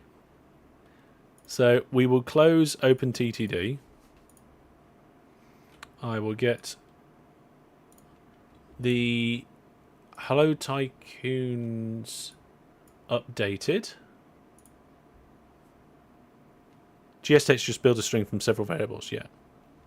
It should be look more. It should be Hello Tycoons because that's what it is. That's the whole point of this. The whole point is to say hello in as many different ways as what we can. But we can mod that. We can. Oh, this is so fun. I hope you guys are enjoying this. I hope it's not too all over the place and stuff. If you are enjoying this stream, please do give it a like. If you are new and you're like, oh, maybe I want to see more of this, get subscribed as well, okay? So I'll show you OpenTTD now we're in the game. So if we go game script, we change the game script to Hello Tycoons, and then we do a new game. Ah, it crashed.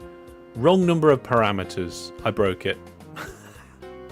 I think my syntax is wrong. Let's have a look. I think my syntax might be wrong. Why is the wrong number of parameters? Let's have a look. So where was it in here? Oh, hang on. So we want game script news create, right? Crashes this stream. Is what that script crashes? That's going to be 2 now. We've had 2. So what did I do here? Yeah, I think it might be the wrong thing. Why is it 0? Is it because you just created it? I don't know. Yeah. You got to remember, Egg, I did code that. Yeah, okay, so let's get the original and put it next to mine. Maybe we should use the game script text to actually get proper text with a game script like this.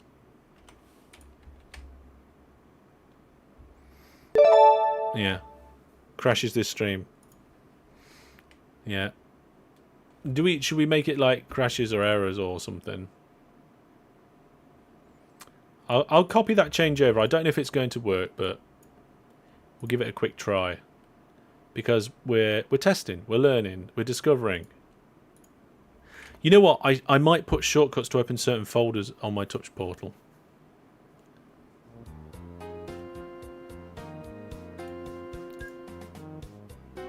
You can't rename account. I can rename account by going into the database, or you can delete it and just put a new one in.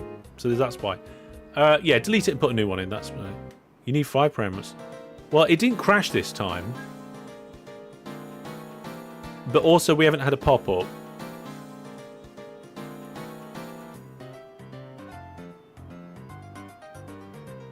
Oh, hang on a minute. Have I got the right script selected? No.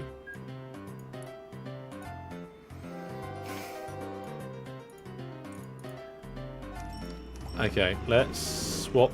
It looks like it didn't remember. Oh, I know, because I crashed out of the game instead of just exiting properly. Script errors too. Oh, script errors is 3 now. First argument must be a valid string. Okay. So it's complaining, I think line 70 or 42, depending which one. Let's have a look. Yeah.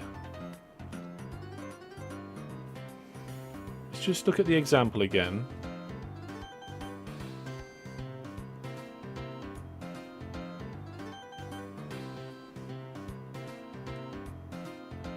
You don't have to start the game from scratch, just restart the game from console. Okay.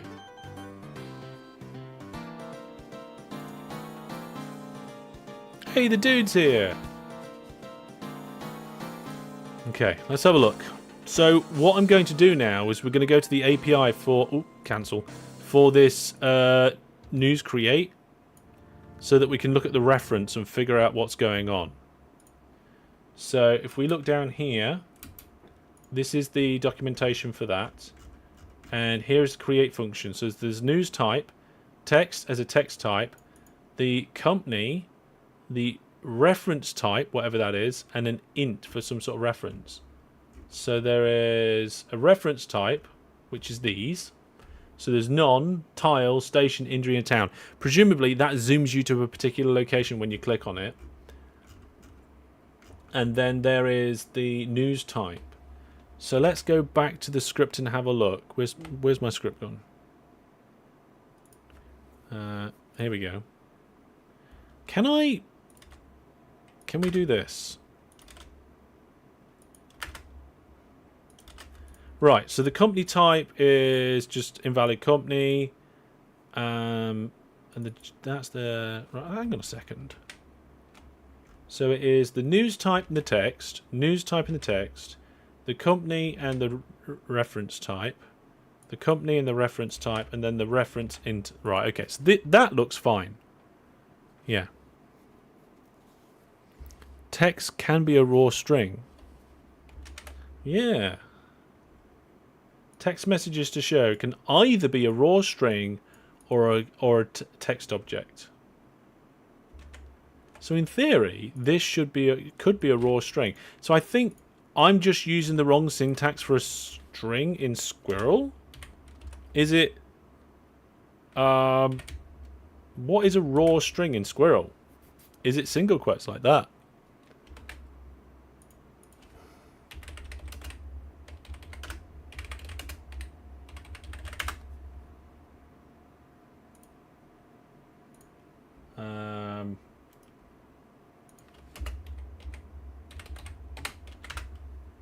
What's the string functions? Oh, yes. Okay, so I was using double quotes.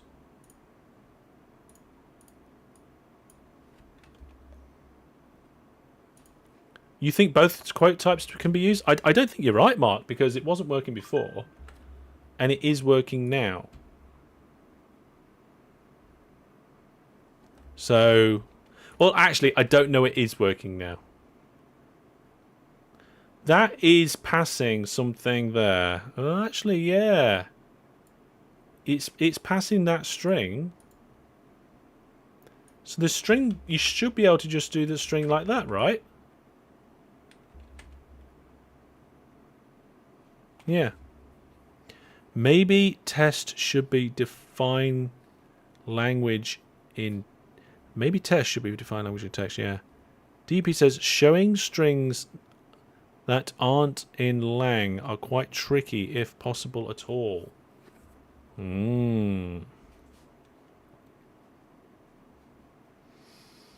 Right, okay, so let's go and have a look at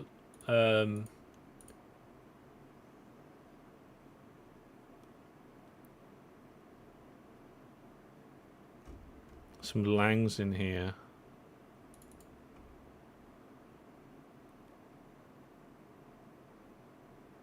So, oh, look there, there's a string there for the score. And where's that main one that was using? So they were using the leader news. Okay, so we should probably do something similar. So let's do something similar. Let's create our own. And we're going to call it news... Hello. Oh, hang on, what's the syntax? Oh. News. Hello. Right. And then we'll go into lang and create our... I don't think any of these are used. None of these are used. So then we're just going to go... Hello. Hello, Tycoons. And we'll see if the exclamation point... breaks everything. Oh, look, I suppose we should probably have string in front of it because that seems to be a convention around here. If there's conventions, I like to follow them. Right, hello Tycoons in the lang file.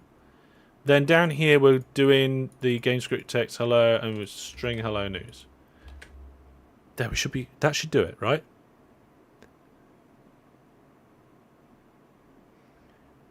Let's give that a try. Let's give that a try. So we'll copy the file over. And then apparently I can restart OpenTTD,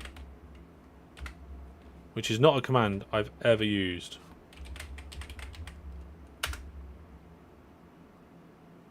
Did manage to restart it.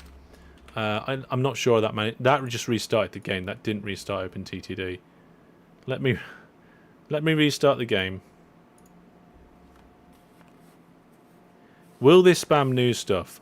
In theory, it will spam it in the init. I don't know if it will keep doing it. Post init just once. Yeah, that's why I did it in post init. Right, we're back in OpenTTD. Script settings is my Hello Tycoons. We're going to do a new game. Yeah, we've crashed again. Wrong number of parameters. And this time, it was 7042.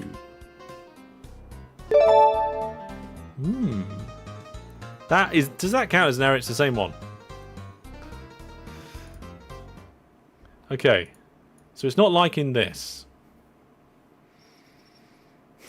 It might be that I've put it not on one line again.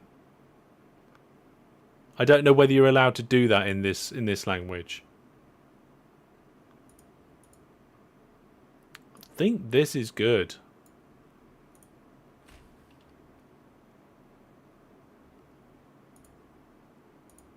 Yeah, that looks good to me. Because that's got two variables there. And in the lang... Which one was it? It was leader news. And in leader news... there's company. And...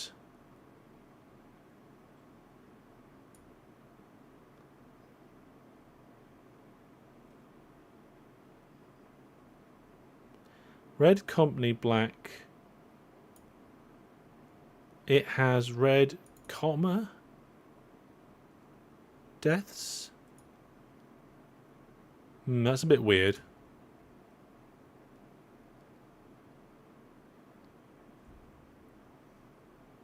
Oh, what if we just pass the string?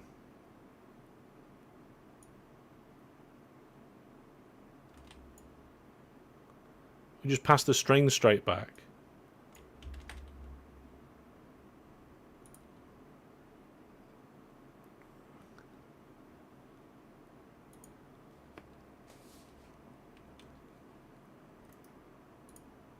So, empty one.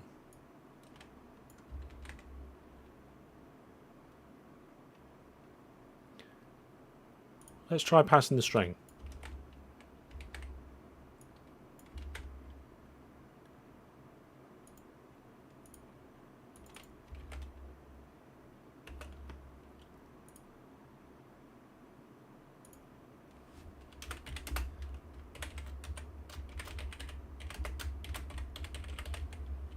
So like that. That might work. Multi-line should be okay in Squirrel as long as the version of OpenTTD to use it is up to date. Oh, I don't know about that. It won't work, says the dude gaming. Why won't that work?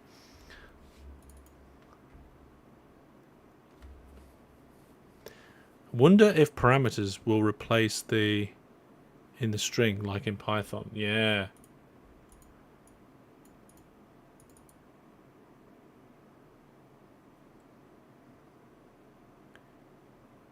It would have to be raw string? Oh, what, like this? And that's got a colour. That always puts it in green, apparently. So there's a difference between a string and a raw string. Okay. We're learning. So, based on my changes, and also based on what the dude gaming says, there is a chance it might work now. And note that I didn't say it would work now. I said there's a chance it might. So.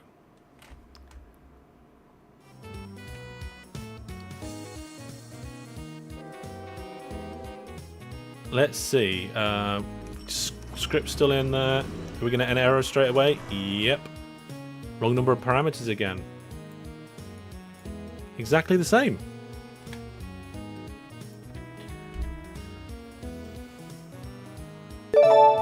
There we go. Yeah, we're going to have loads of errors. Yeah. You think the issue is with the create? Yeah, I think the issue might be with the create as well. I'm not sure this is the problem. Yeah. Yeah, or they're not the right type. I'm not sure what's going on because it looks like it's got the right number. Oh, hang on a minute. DP spotted something.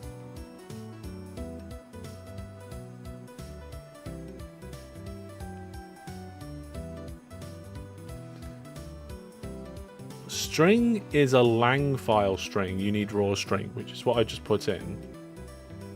Wait, 1.3 compatibility is in effect. You need like 14. 1.3 might a number of arguments creating news. Oh, right. So the documentation I'm looking at might... Because this script was written for version 15, I'm using version 14.1. Check info nut. Oh, no, hang on a minute. This one. API version's too high. So I need to see about the documentation.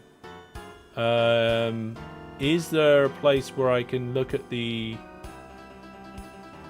documentation version?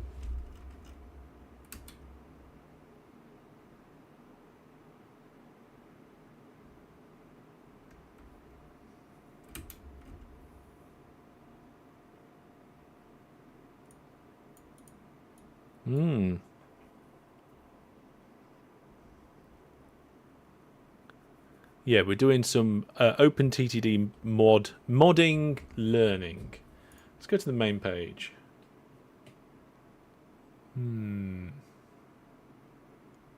Yeah. You select the OpenTTD API version in InfoNut. Yours seems to be using 1.3, which is like 10 years old. Right, so if I select the different API version, I might be all right.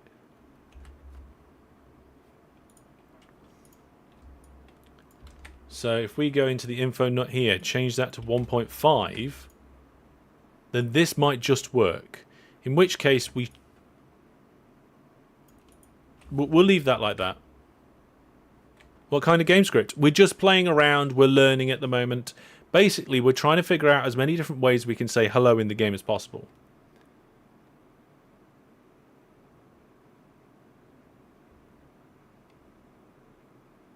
$14. Okay.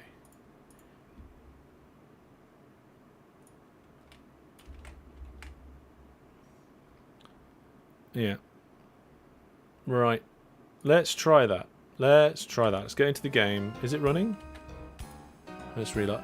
So it looks like I might have actually done this right, and the last 3 errors we got was because we were bringing the wrong API version in. So we'll see.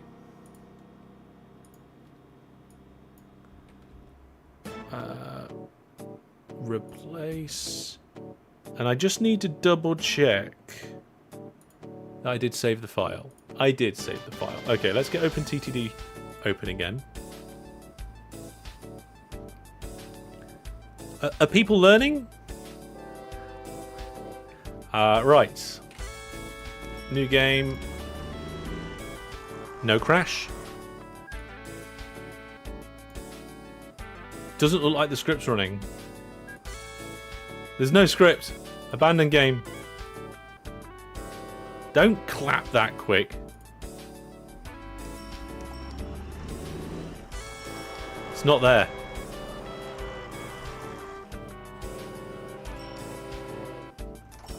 So it would appear the game script version that I've put, the API version I've put in is not compatible with OpenTTD 14.1.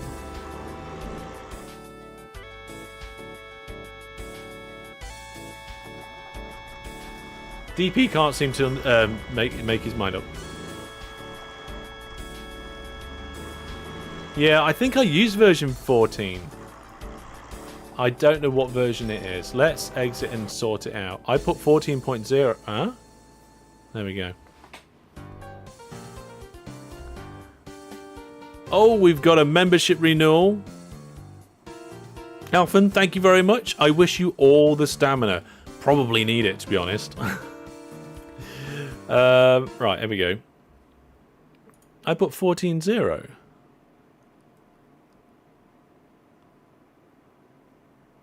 I put 14. Yes. So I think 14 might be a version that's not the right one. I don't know which the Dude Gaming says put 1.4.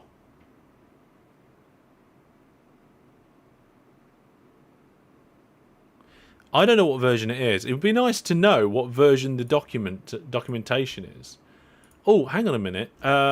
Where is the change log? Does it say what the API version is in the OpenTTD change log? Well, there's nothing in that.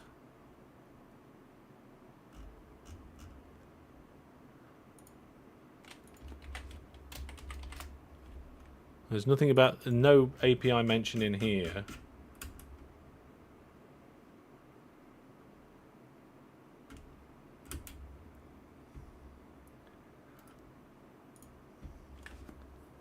On docs main page, list all changes. Okay, let's go to the docs main page. There we go. Right. I will show you guys this.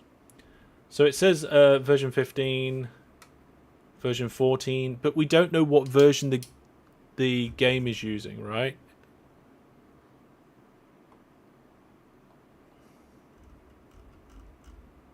Look at all this. Loads of additions in 14. So, do these line up with the version of OpenTTD then? Yeah. So I want 14, which is the one I've got, without the 0. Let's try it without the 0 then. Because if we have a look at the info... See, this one just says 1.5. It's still not a dev. I am still not a dev. Right, fine. Right, a few people have suggested dropping the 0.0. Okay, so I will drop that. We will copy the file over and give it another try.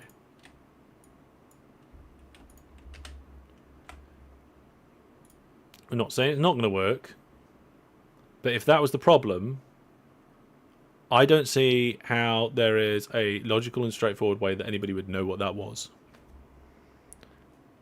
If 14 doesn't work, try 1.4. Guesswork plus. It's a lot of guesswork to go backwards and forwards all the time. Right, game script settings. Well, it's in there now. It's showing up, which it wasn't showing up before.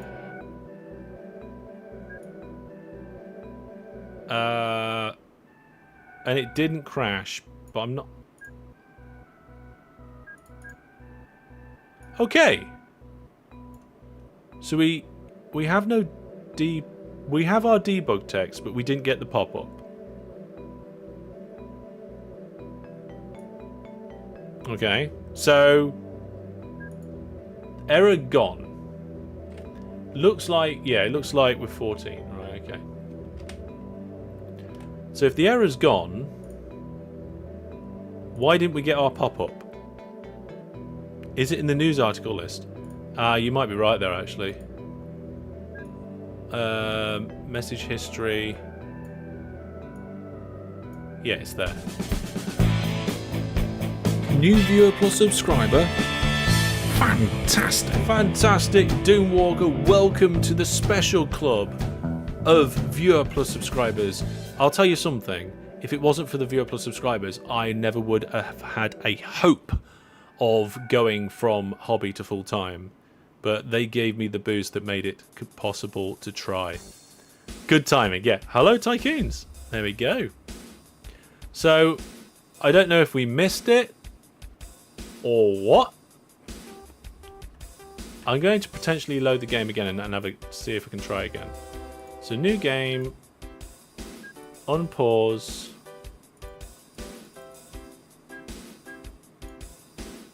Yeah, so it didn't pop up. Maybe there's something that makes it pop, or maybe I've got something in my settings that means that it's not going to come up. News and advisors. Let's have a look. General information off. There you go.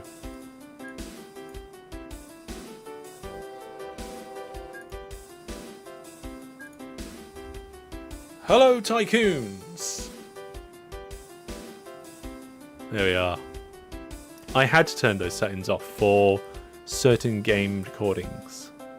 You almost get 2 hours to get that to work. No. We've done a lot of other things. Right. Back to the code. Right, so what I want to do is say hello Tycoons in as many ways as possible, and then maybe next time we start making a proper script. Okay, so we've got this post in it. I'll get rid of that log. Actually, no, wait. We'll do it all in the post in it. So we'll say hello Tycoons in the log as well. And we don't need to say the monthly thing. Do we keep the monthly thing? I don't want to keep the monthly thing. I'm going to get rid of the current monthly thing in the loop. Hang on a minute. Do we need to keep something in the loop so it does something? No. Right, okay. Which means then I don't need to keep this global variable. And do we need max still? We use maxing and sleeping of the main class. Okay, we're gonna keep that bit for now, right?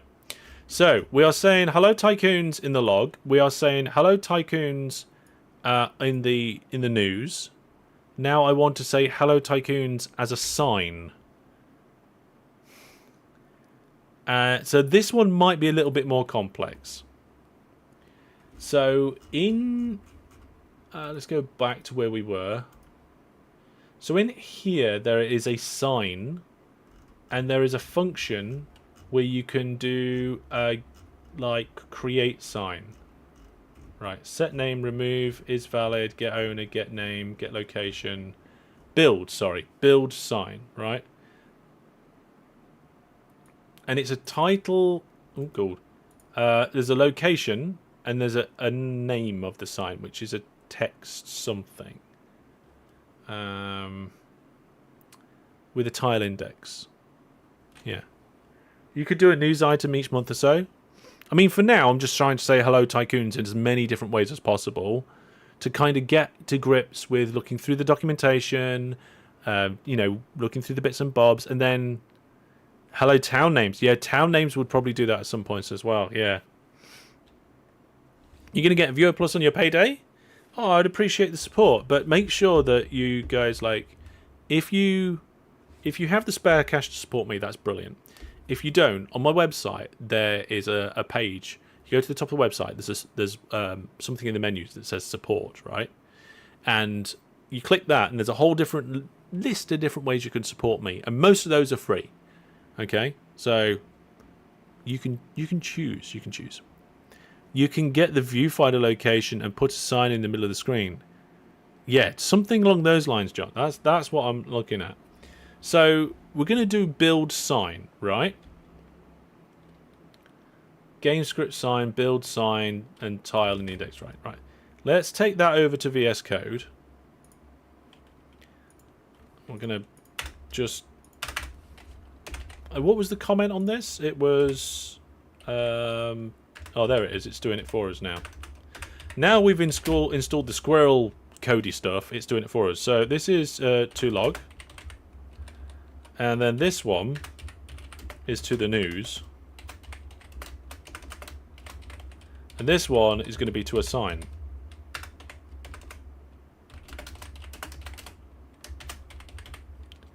Right?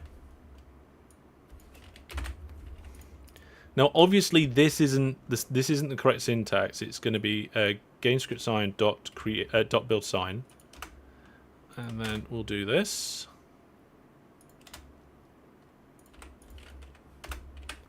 There we go. And this text name is just, I think we can do it as text, maybe. We might have to do it as this GameScript text. But I want to test doing it not like that to begin with. Yeah. Hellish, I've always wondered what your original job, what is your original job? Okay, let me see if I can remember some of my key jobs. So I went to uni, came out of uni, then I was general IT support. Then I was a web developer. Then I was general IT support again. Then I was unstructured data migration specialist.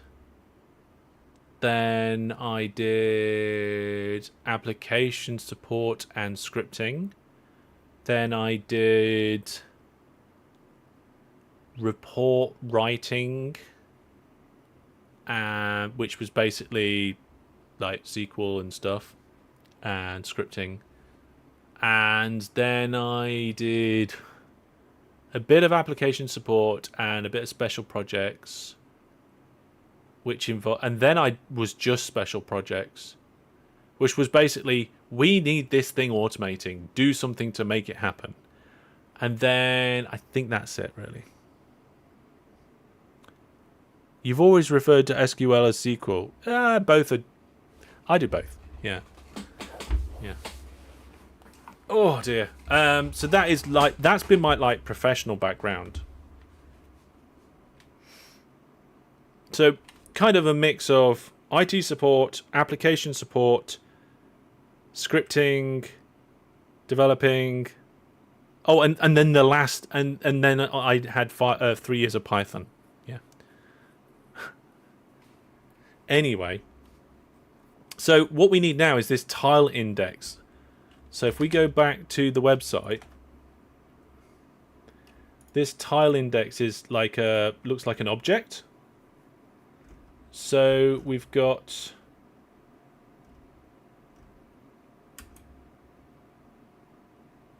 let's have a look.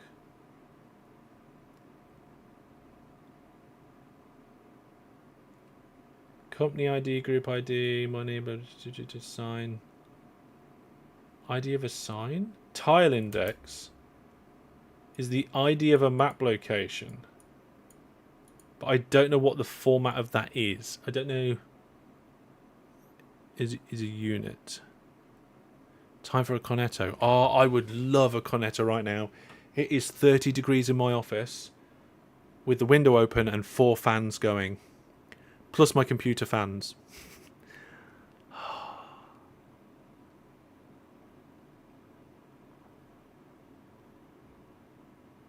Yeah, I thought Python was okay. But then again, I don't mind PHP. Right. Tile index is just a number. But isn't... Right, hang on. Let's go into the game and just have a quick look. Because I'm pretty sure you could... 0 should be the corner. Yeah, but I kind of want to find the middle. I want to find the middle of the world, and I want to put it in there. So if we go new game, and we land query the top corner, it gives us a coordinates. Oh, there is that the index? 0x0081.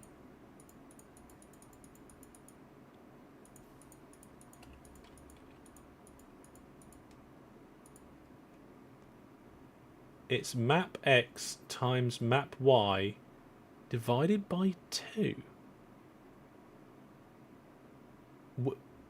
Oh, the middle is map x times map y divided by 2. Apparently. Yeah, size of the edges, yeah. I obviously don't have map x and map y. But I'm not sure about these numbers. Oh, is it because there's an elevation? Oh, there is an elevation amount.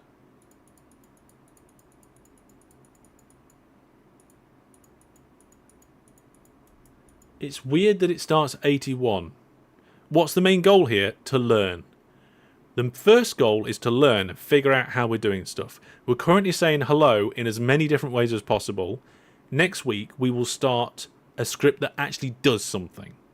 That's my plan.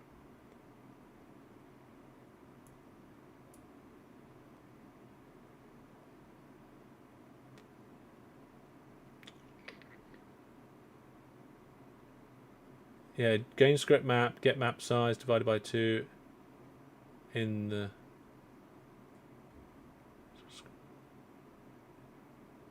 I'm not sure what the number is, though. Yeah. I'll probably come with the best player of all time. I highly doubt that. Okay, let's have a look at... So, let's get the map size, and we'll also print that out. So, local tile.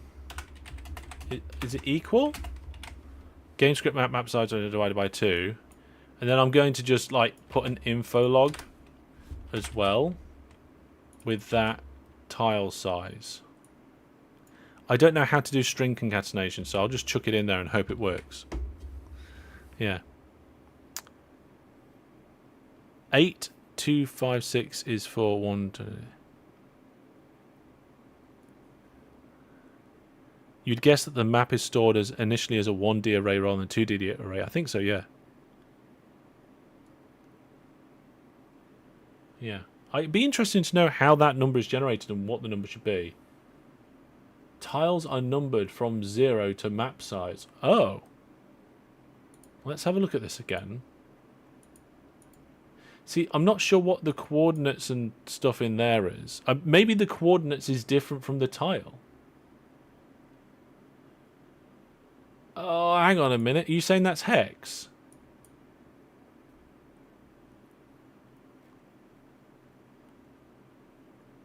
What? Well, then why is it showing it in hex? That's no good at all. Oh. Check GameScript map. There's a function for tile index.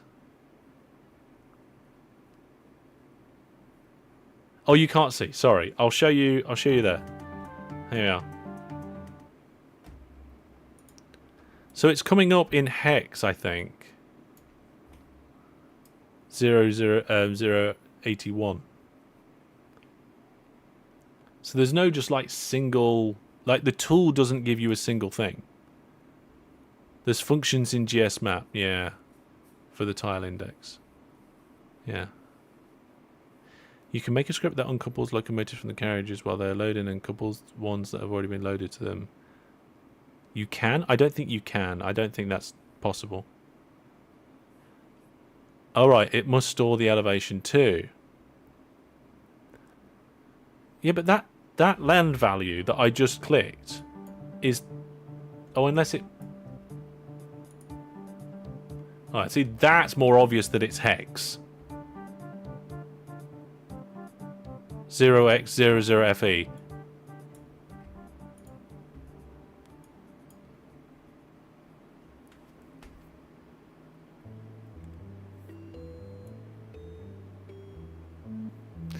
So, no, that's not it.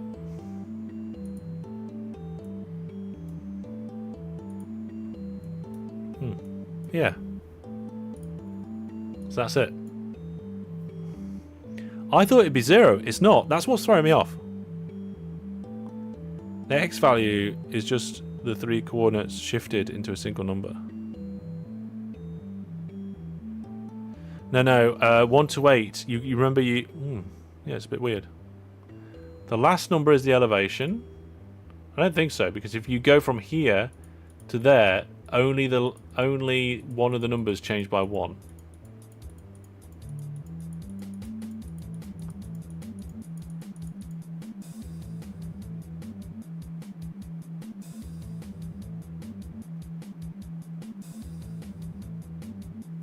So it's not that then. Yeah. Squirrel may accept the hex. I don't know actually. Let's have a look at the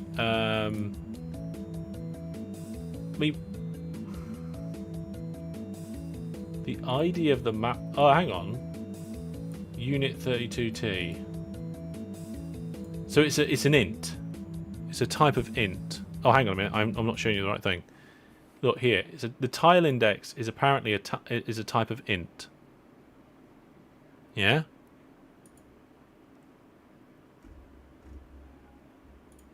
So let's try that map size thing, and just see how wrong it goes. So we're looking at doing something like.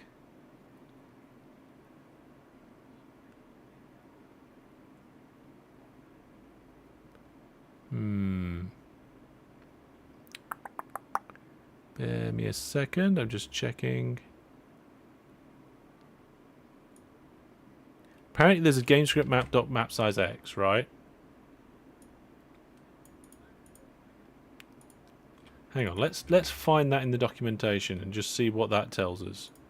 Because that might give it. It'd be nice if there was examples in this. No, there isn't a search.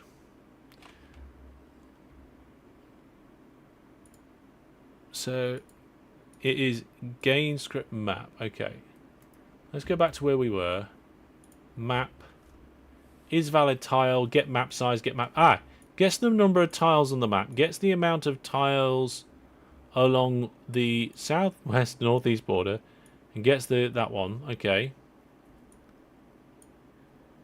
Get tile X. Get tile Y. Get tile index. Here we go. There's a function for it, you nanas. Okay, so you do a X and Y int, and it gives you an index for an XY coordinate. So what we want, it provides a tile index. Okay. So if we go in here, we use the GameScript tile index from GS map, right? And we pass in. I'll show you this in VS Code in a second because I need to go back to the website. We pass in the X and Y coordinates, and we do that by doing the get map size X, right? And then we divide by 2 or something, right? So back over to VS Code. Get map size X, get map size Y. And then presumably within here Squirrel will let us divide that by 2. The only problem is we might not get an integer if it's an odd number. So we might need rounding. Oh, and then that would be the local tile that we want to get. And we'll call it, can I do middle tile? Oops. I got rid of too much stuff. And then that's just the location. Because it's a tile index. This get tile index returns a tile index. So we don't have to do it, right? Let's catch up back up with chat. Well spotted. I've been saying that, sorry. There's a lot in chat. I'm trying to keep up. How does the index work? Nobody knows. Size is always going to be a power of 2. Map size is always even. If the map size is always even, we should be alright. But really, if we were a good coder, we'd do something about that. I think this would probably just work.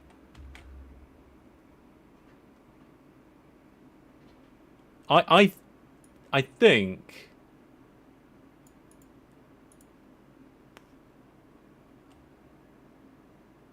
might need GS map.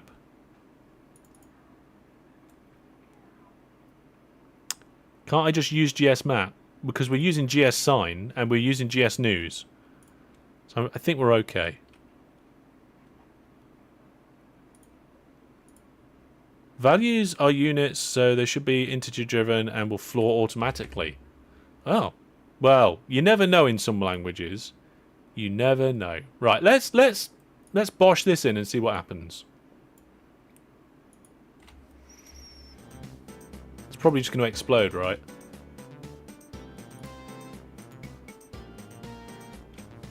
Get map size are GS map functions, not script ones.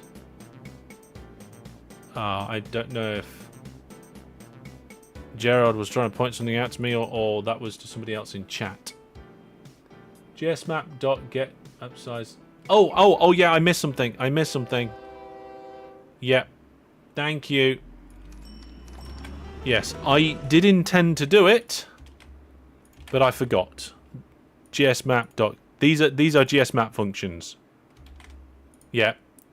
I meant to do that and I forgot. Thank you. Let's try again. So I'm going to update the files. I'm going to restart OpenTTD because I still believe that is what I need to do. Unless I know anything else or find anything else. Right then. Let's see what happens. Well, it didn't crash. And if we unpause the game, we get our news. And if we look in the logs, we get our log. So we've got Hello Tycoons twice. Now the problem is, oh hang on, the sign might just be hidden. Oh, here we go. There we go, ladies and gentlemen. Thank you very much. We got a sign that says Hello Tycoons. We got a log that says Hello Tycoons. And we got a news article that says Hello Tycoons. Blue screen of death. No, that is a triple success. There we go. If that isn't worth a subscribe on the channel, I don't know what is. Now, we had a lot of help with that one. And we're getting used to reading the API documentation. To be honest, if you have good documentation and you're a half-decent developer, you can do stuff like that and just boom. Blue screen of death is no more. Microsoft did remove it. That is true. Yeah, that is going away. Now write it out as roads. Oh, Gerard. Oh, no. I am, like, we've gone over my original time that I was going to do this to. But I feel like we're on a bit of a swing, right? So, is there anywhere else where we can try using restarting the OpenTTD console and start restarting the whole game? I'll give that a go, but I'm pretty sure it just restarts the map rather than restarting the game, and I don't know if it will reload the game script files. I can give it a go. In fact, what we'll do is we'll test that right now. So what I'll do is I'll just change the... I'll put the word test in the game script log. I'll copy the files over. You guys don't need to see me do that quickly. Right? Then we won't restart the game, but we'll come in here and we'll go restart. And this log... Oh, it's got the word test. So yes, there we are. DP said it should, and we've tested it. It does. Okay, so we don't have to restart OpenTTD. We just have to do the restart command. Right, I'm going to put that back. Right, so that's 3 different ways that we've said hello tycoons, right? What other ways? Maybe like renaming a company? Can we do that? Is that going to be something that's quite easy to do? We'd have to get the company and then do something to it, maybe? I'm going to have a look in the API. Oh, we are in the API. No, hang on a minute. Whoop, that's Kerbal Space Program. There we are. We're in the API problem. Yeah. Hot reloading. Yes, that's much better. He can stop wherever he wants. I can. I just don't want to. So what's this? What am I in? I don't know what I clicked then, so we're going back. Okay. So there's company. And a company has an ID. There's a gender person. There's a livery system. Colours. I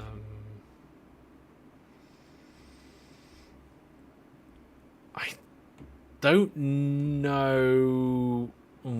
Gender invalid.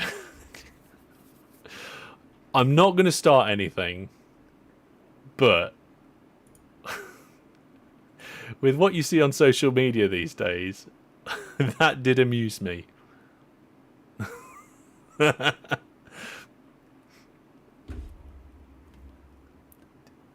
just in the context, yeah. Anyway, let's go back Enum's on the... Yeah, here we go. So this is on the livery screen. Colors.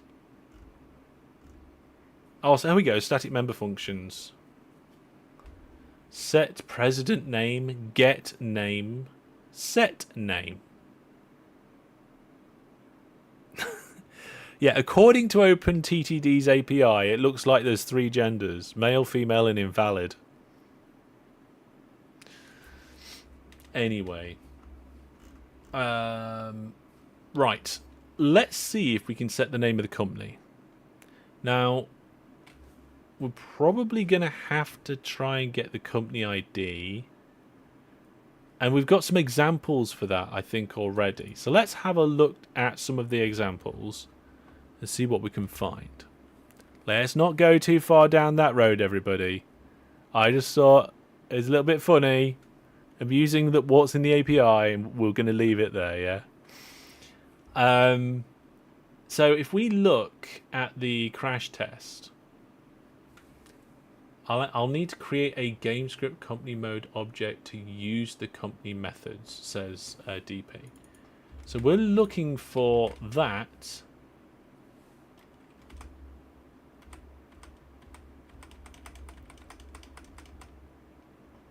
Nah, there's nothing in the ones that in the crash test. But the crash test one only got stuff.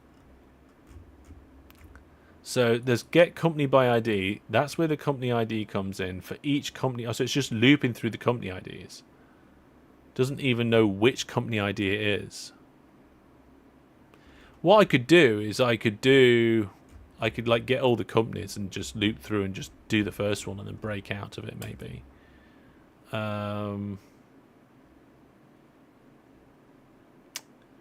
Company bankrupt, company merger,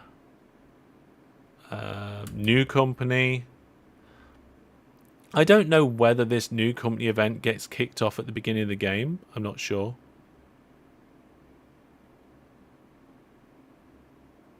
Yeah, there is only one company in my game. Yeah.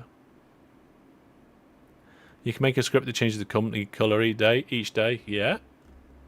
That could maybe be possible. Check at the top. Let's have a look. So there appears to be some mega they're like configs. So then there is global variables, a constructor, and some functions. I think these are function definitions, I'm not sure. There's a start. Gets the game length. Loads stuff from saves. Clears the goals and goes forward.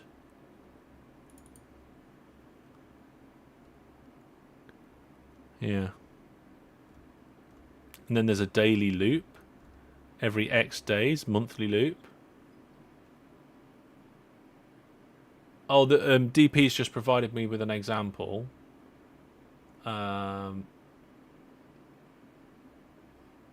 Let's have a look through DP's example, and we'll just drop it in here, and we'll take a look at it.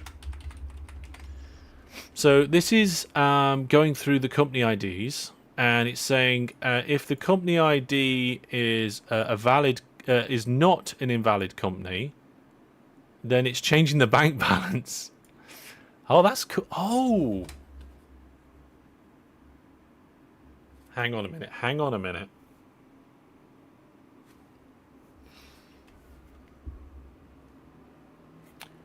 Somebody who knows about scripting.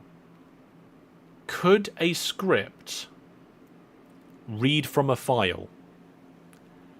Because if it can, I can change the contents of that file, and then we can have people donate or use Hellish points to get more money in game. Can't read files.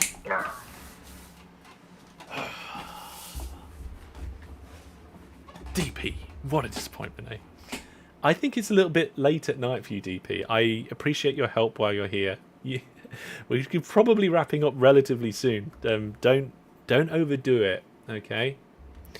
Don't overdo it. So what we're basically saying is, if it's not invalid, do something, okay? But you can make admin port script to communicate with game scripts. Okay, we'll look at that in the future then. So this is us doing the bank balance of the company. So if we go back to the document... Oh, hang on. Did I show that at all? There it is. Squirrel can read from files, but OpenTTD's implementation... well, that might be different. So I can't remember if I showed you that. But that's that. So then what I'm looking for is the set name. So then if we go back to VS Code, GameScript company set. Hang on a minute. That's no. That's not going to work because that set name is a function on the company. So we need to get the company object, right? So it's going to be GameScript company get company, and there's going to be a local company variable, right? I think. Let's look at the example again.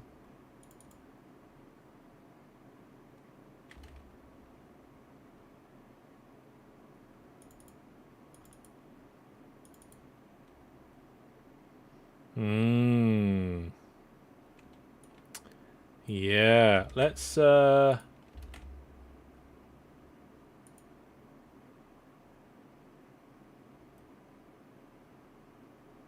company last. So we don't want company last. We probably want to give it an ID, right?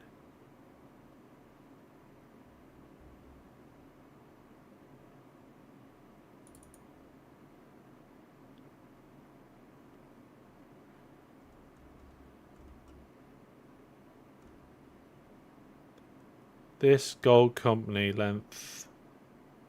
Init new company. No. Local mode. Company mode. Is that what I'm looking for? Oh, company mod. Strange.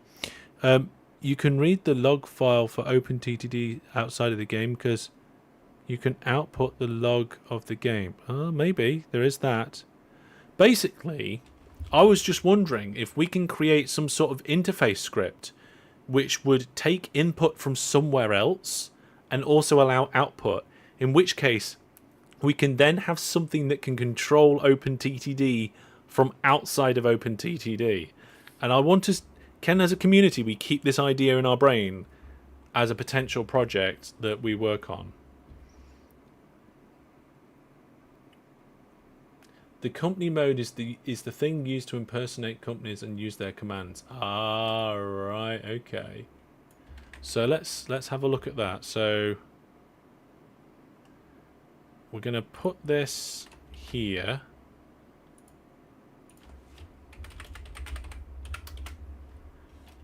And then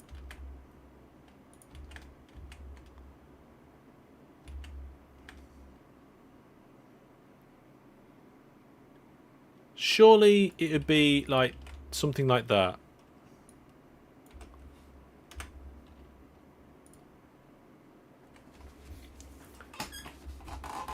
I mean, I don't want it to be in a loop because I want to try and do it for company 0. Right.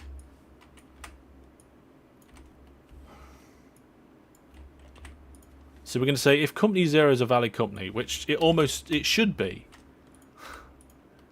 Alright, it should be.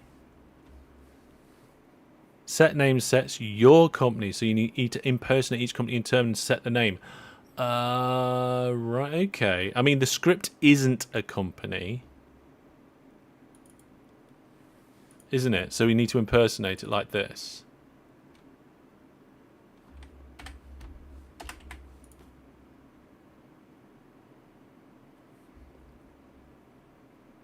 Resolve company ID seems to return a GameScript company, so it might be used to that. Okay. check the... Oh, okay. Check the docs. Yeah, we're going to check the docs. Back to the docs. Where are the docs? Here we go. Doc. We're going to come out of here and we're going into company mode. Oh, hang on. It says a class to switch the current company. Okay. So this class, company, handles all company-related functions. So if I want to be able to switch the company rather than the current company, I suppose actually if I'm just doing current company, I can just do it. Because I only want to do my company, the current company that I'm in. Right? So I think I'm overcomplicating it. We're not wanting to go that far. So we just want to do... probably just GS company and set name.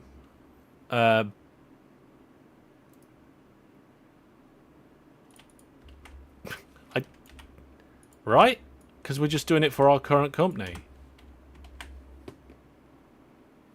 You wish you could be here earlier? You just came home. Ah, well.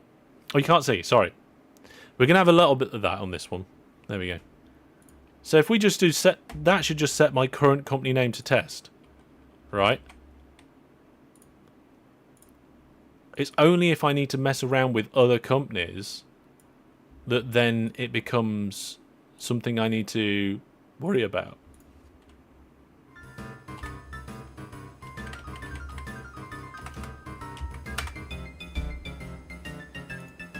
Oh no, it's still unnamed company 1.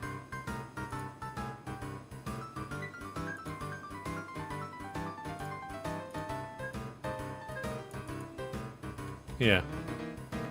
What's the script's purpose? To learn. We're just checking, and DP says it won't work. Okay.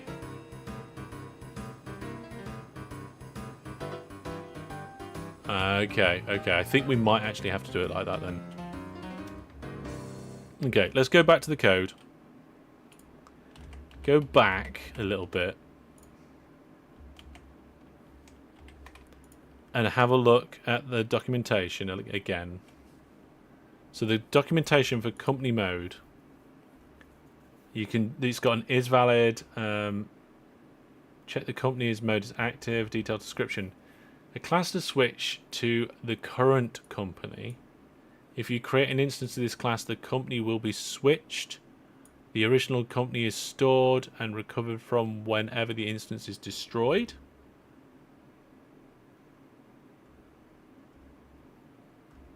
Okay.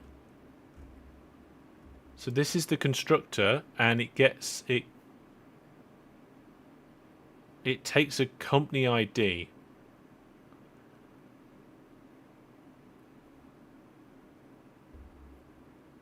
So that seems to make some sense, right?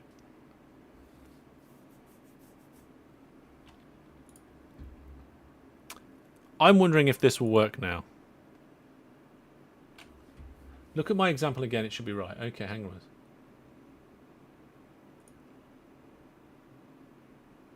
So looking at DP's example, it's getting... So you're actually storing the return value of the game script company mode in mode, but it just changes the current company.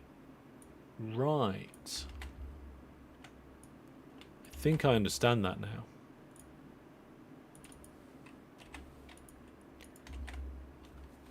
We're going to give this a test. We'll replace all the files. Go to OpenTTD. Restart it. No errors. We got the 2 Hello Tycoons message. Yeah, that worked. I understand that now. Yeah. Have you got the correct company ID? The first company is always 0. That's how it works. Yeah. Keep in mind the company may not exist at that point yet. Yeah. I think it does because I did it... The script starts before the game starts. That's true, but the company is there by the time the init is called. So we should be fine. You can't see? Oh my goodness, sorry folks. Here you go. Right, so the this popped up. That came there. And then we went here. And look. Boop. Test. So the company name did come in. So all we need to do now... An extra space at line 88. Oh, God. Alright, fine. That extra space is fit. So we're going to go Hello Tycoons. Or we're going to call it the Hello Tycoon Company. And there we go.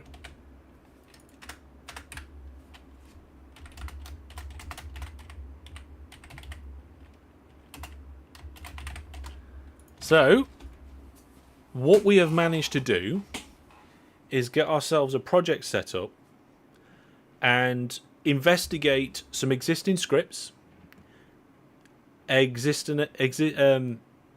company leader name, we'll get to that in a minute. Existing scripts, we've looked at the actual documentation, and we have played around, made ourselves a basic script that says Hello Tycoons in 4 different ways. Okay, so let's make sure that's saved. I'll get the files put across, and we'll get a screenshot. Now, this may seem like I've achieved practically nothing, but what you got to remember is I knew nothing before this, and now I know where the API documentation is. I know quite nicely how to navigate around it. I know the file structure. I know some basic functions and how they interact with each other. I'm a little bit better with the whole idea of working with Squirrel now. So there we go. This has been the first time watching a stream of someone coding. It's been quite fun. Yeah.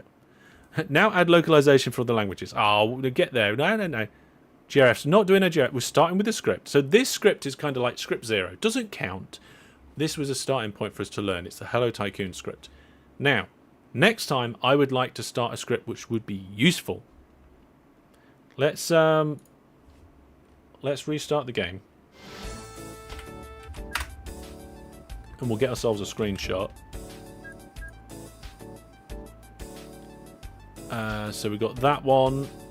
We will get the not the frame rate. That's not what we want. The script debug. Can I make that smaller? Can only make it that small. We'll get the company name. We'll get the pop-up. And we'll screenshot that. Can you do a backflip? Asking friend. No. I am impossible. Where can I dump this? You know what? I can dump it in the mod dev.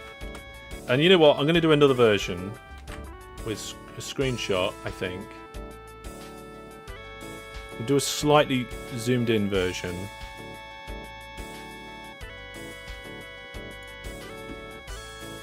I don't think you guys will see this, but I'm going to just do some highlighting on it.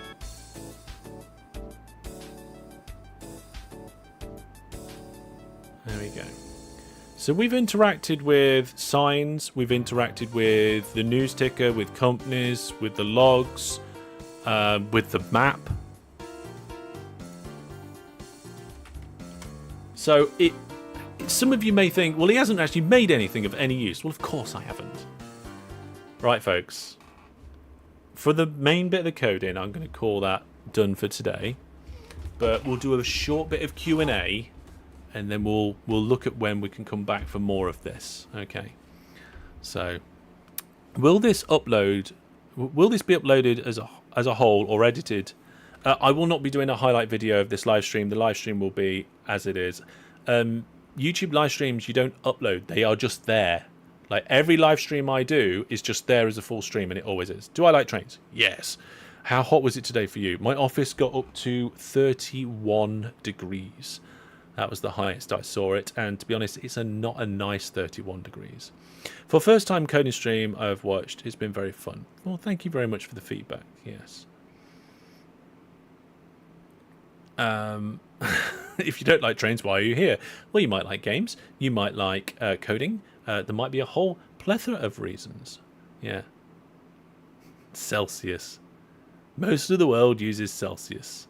Unless you're doing a science experiment, it's Celsius. You might use Kelvin if you do that. Interested in doing a new GRF? Yeah, definitely. I want to do a script or two first. We'll move into a new GRF, and then I kind of want to do an AI. Even if it's just not like a full-blown AI. Maybe it was an AI that, like, helps to grow cities or something. I don't know. Yeah. You feel attacked. Don't be. Yeah, you're all right. Don't worry. Yeah. If you have to ask the unit of temperature, you must be American.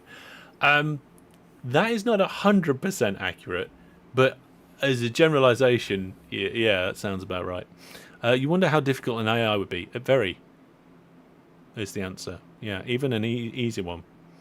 What would one thing you would add to OpenTTD if you could add anything? There was some... Right, the one thing that I really wanted was diagonal canals, and it's coming in version 15. So I got my wish.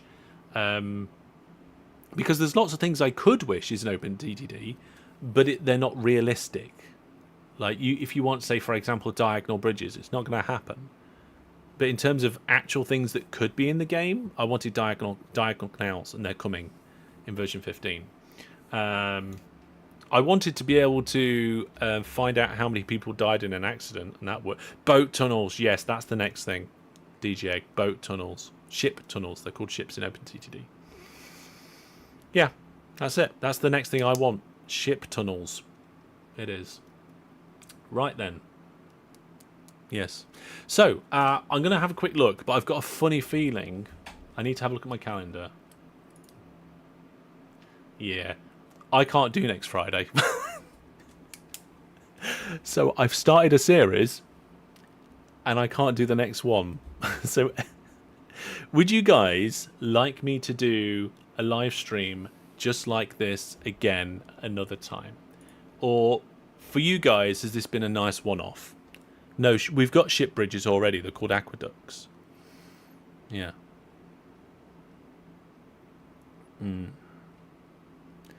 Curving tunnels and bridges. If you... No, that's not going to be in the game. No. If you want curving track, play locomotion. Yeah. A series would be cool. You want to see more? Live stream again. It's interesting. On Thursday. Can't do it on Thursday. We have OpenTTD. We have OpenTTD Series 11. More Skynet streaming. Yeah. You're working on your own project right now? Cool. It's been inspiring. Nice. Well, I hope you guys can see that, yes, I have a background in development, but I knew nothing about the OpenTTD scripting API. I knew nothing about how the mods worked in OpenTTD from a development perspective. And I knew nothing about the Squirrel programming language. But yet, with some examples and a bit of help, we've managed to do some stuff. Swap season 11 to Friday next week. There is no stream on Friday next week. Can't do it. Yes. I would prefer edited videos of development. I haven't got the time, unfortunately, Luke. I'm sorry. I haven't got the time to be able to do edited videos. At the minute, I do edited videos of charity events, viewers, games, and season 11, and I can't afford to do time on anything else. I can't afford to hire an editor to do them for me. So I haven't got the money or time, unfortunately. But if you guys continue with the support, hopefully we can keep growing the channel, and then those are the sorts of things that I can do. I can turn around and say, hey, yeah, I need that. The viewers want that. Let's go for it,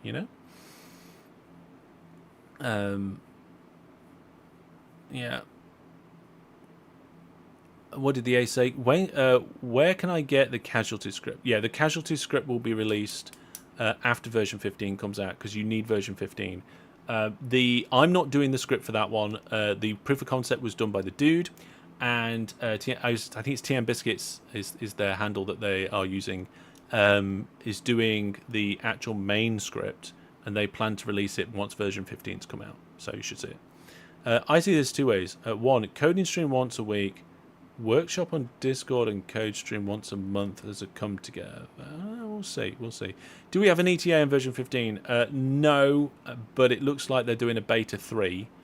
And after the betas, it's usually a month or two until they do a release candidate. and then it's usually at least a couple of weeks, like 2 to 6 weeks, until they do the actual release. So if there is a beta 3 coming, I would estimate we are looking at between 2 to 4 months. But that is a complete guess. Yeah. You feel like a project manager. Okay, you got to get going. Okay, if you got to get going, that's fine. I'm going to spend just a couple more minutes hanging out here before we end the stream. We don't have a lot of hanging out time, do we? Are you going to put the script somewhere to allow to download it? Not this one, because this one was just me doing Hello Tycoons and stuff. Maybe I will. But what I plan to do... Oh, God, if version 15 comes out on Christmas, I will be annoyed. The devs have done that to me before, and I had to do a video on Christmas Day for the update. Anyway, no.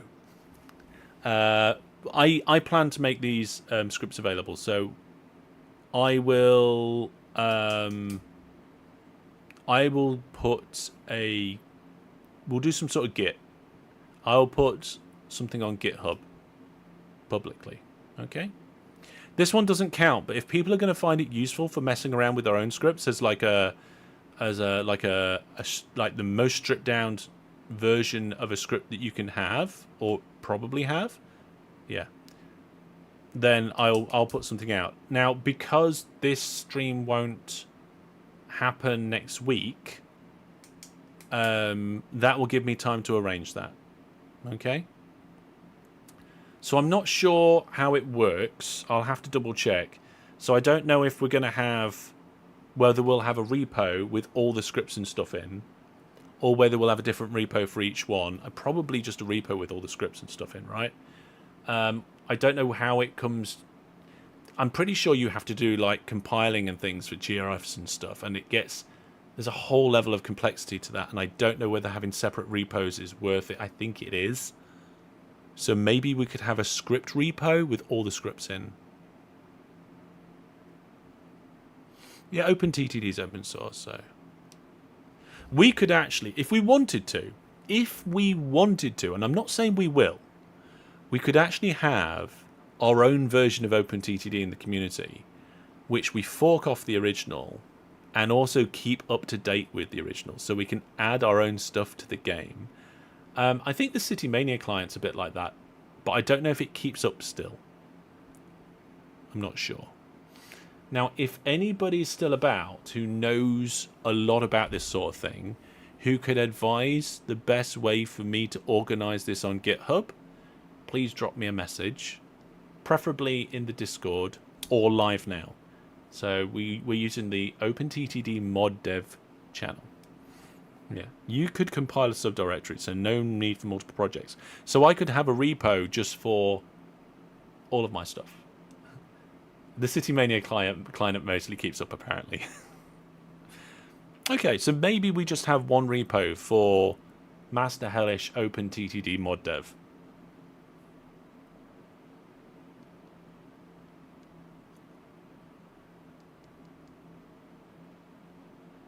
Yeah. Can do folders and...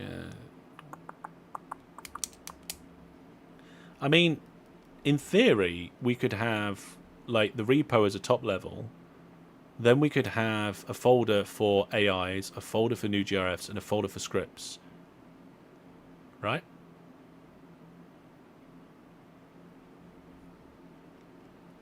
Yeah.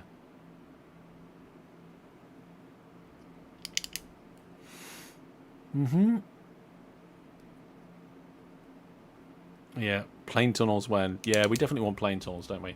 I mean, right, okay, if we're talking about features that we want for OpenTTD, I kind of hope, and it's not going to happen, but I hope that version 16 of OpenTTD is the multiplayer update, where they modify the game subtly enough so you can have more than 15 companies.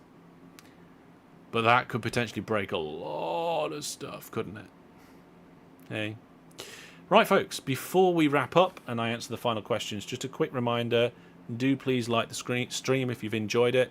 Make sure you do, it does help me out. And of course, if you're watching and you're not subscribed, do get subscribed. I don't know why you wouldn't be. Let's see how many subs I've got. 32,809. We're getting close to that 33,000 mark, aren't we? So, did you ever check out New Origins? I looked at it and I was like, oh yeah, this looks like something I would enjoy if I had time. Yeah. Train tracks that can go diagonal down slopes will be neat. No, for Hellish TTD. Oh, no. No, I don't know. I don't know. We'll see. We will see. How'd it go? I just woke up. Well, we set things up. We figured a few things out. We made a basic script that says "Hello Tycoons" as in the script log, the company name, as a sign, and in a news pop-up. You know what? Not too bad. Put in JRGPP I always say that wrong. JGRPP features. To be honest, I would be much more interested in the patch packs if they'd have kept up with the main branch of OpenTTD, because there's nice features in OpenTTD that aren't in the patch packs now. They've forked too far. I don't like the idea of having too many forks for this sort of thing anyway. I think, as a general rule, the benefit of the community would be on having one main master project, where that's where most of the effort goes in. But that's just my thought. Yeah. Right. I think we're done. I think we're all done. Before next time, I will try and get my folder shortcuts sorted out so I could easily sort that out. So I can easily move things around between different folders. And I will try and figure out some sort of Git so that we can have this repo, the kind of like the Hellish dev repo. What language is used? It's Squirrel. I'm writing it down now. I'm writing notes.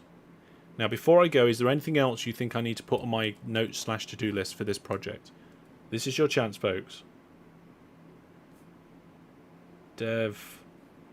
Hellish dev. Mod dev. I'm not a dev. Mod dev repo. Could actually call it workshop.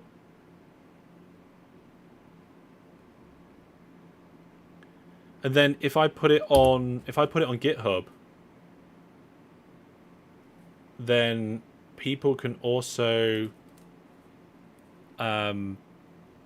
push changes to it and stuff, and it could be a bit more of a collaborative thing. Yeah. Yeah.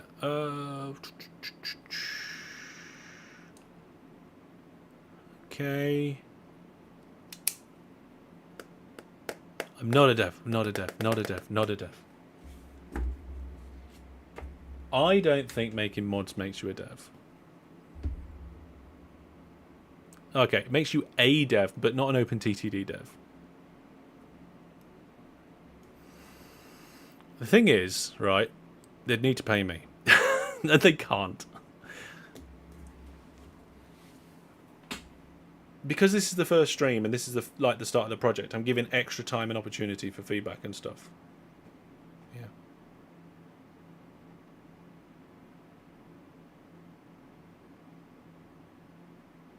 Yeah. Okay. Yeah, I mean, the thing is, I would love to just do it for free, but I can't because I need to be able to have an income. Like, YouTube is my job now. And that needs to be successful. Otherwise, it will stop becoming my job. So I think that's pretty much the straightforward. Yeah, you can't... I don't think I could say it any more straightforward than that. Yeah. A coding tutorial in the future would be cool. Yeah? Maybe that's the way we go. Maybe as a community we have this like dev workshop where we help each other out making stuff for the game, and then we also have like a tutorial stuff going on. Yeah, Open source development is a thankless endeavor. That is true. But I have said on a number of occasions that I am very thankful for the developers of OpenTTD. They do an amazing job. Absolutely fantastic. It's really good.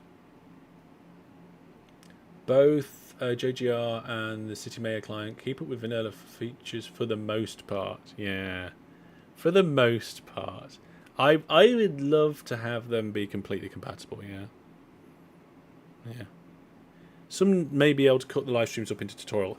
I don't think it would be great. I don't think it'd work well, Jason. I think the live streams are too higgledy-piggledy to really make a good tutorial. If you're making a tutorial, you need to make a tutorial, right? Yeah. Is the development between OpenTTD, OpenRCT, and OpenLoco related, or are they all separate teams? From what I understand, they are separate projects.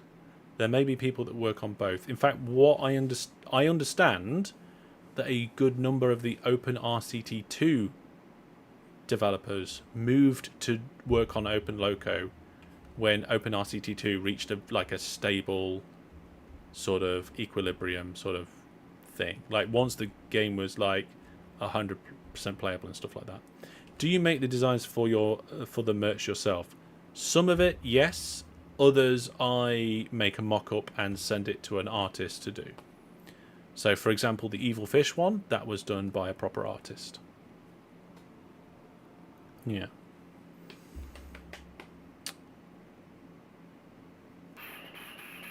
I mean, I wouldn't mind doing the tutorial thing, yeah. Although, something that I said not long ago about turning the live stream into a highlights video. If there's anybody out there who wants to do a little bit of editing as kind of like a volunteer sort of thing, and wants to take my live stream, chop it up into a video, that's a potential. Because I wouldn't mind somebody doing that, because it's going to benefit the community. But as long as in some way it benefits you as well, I guess.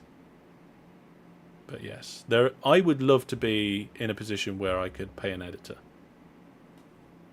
I think maybe that's the next target.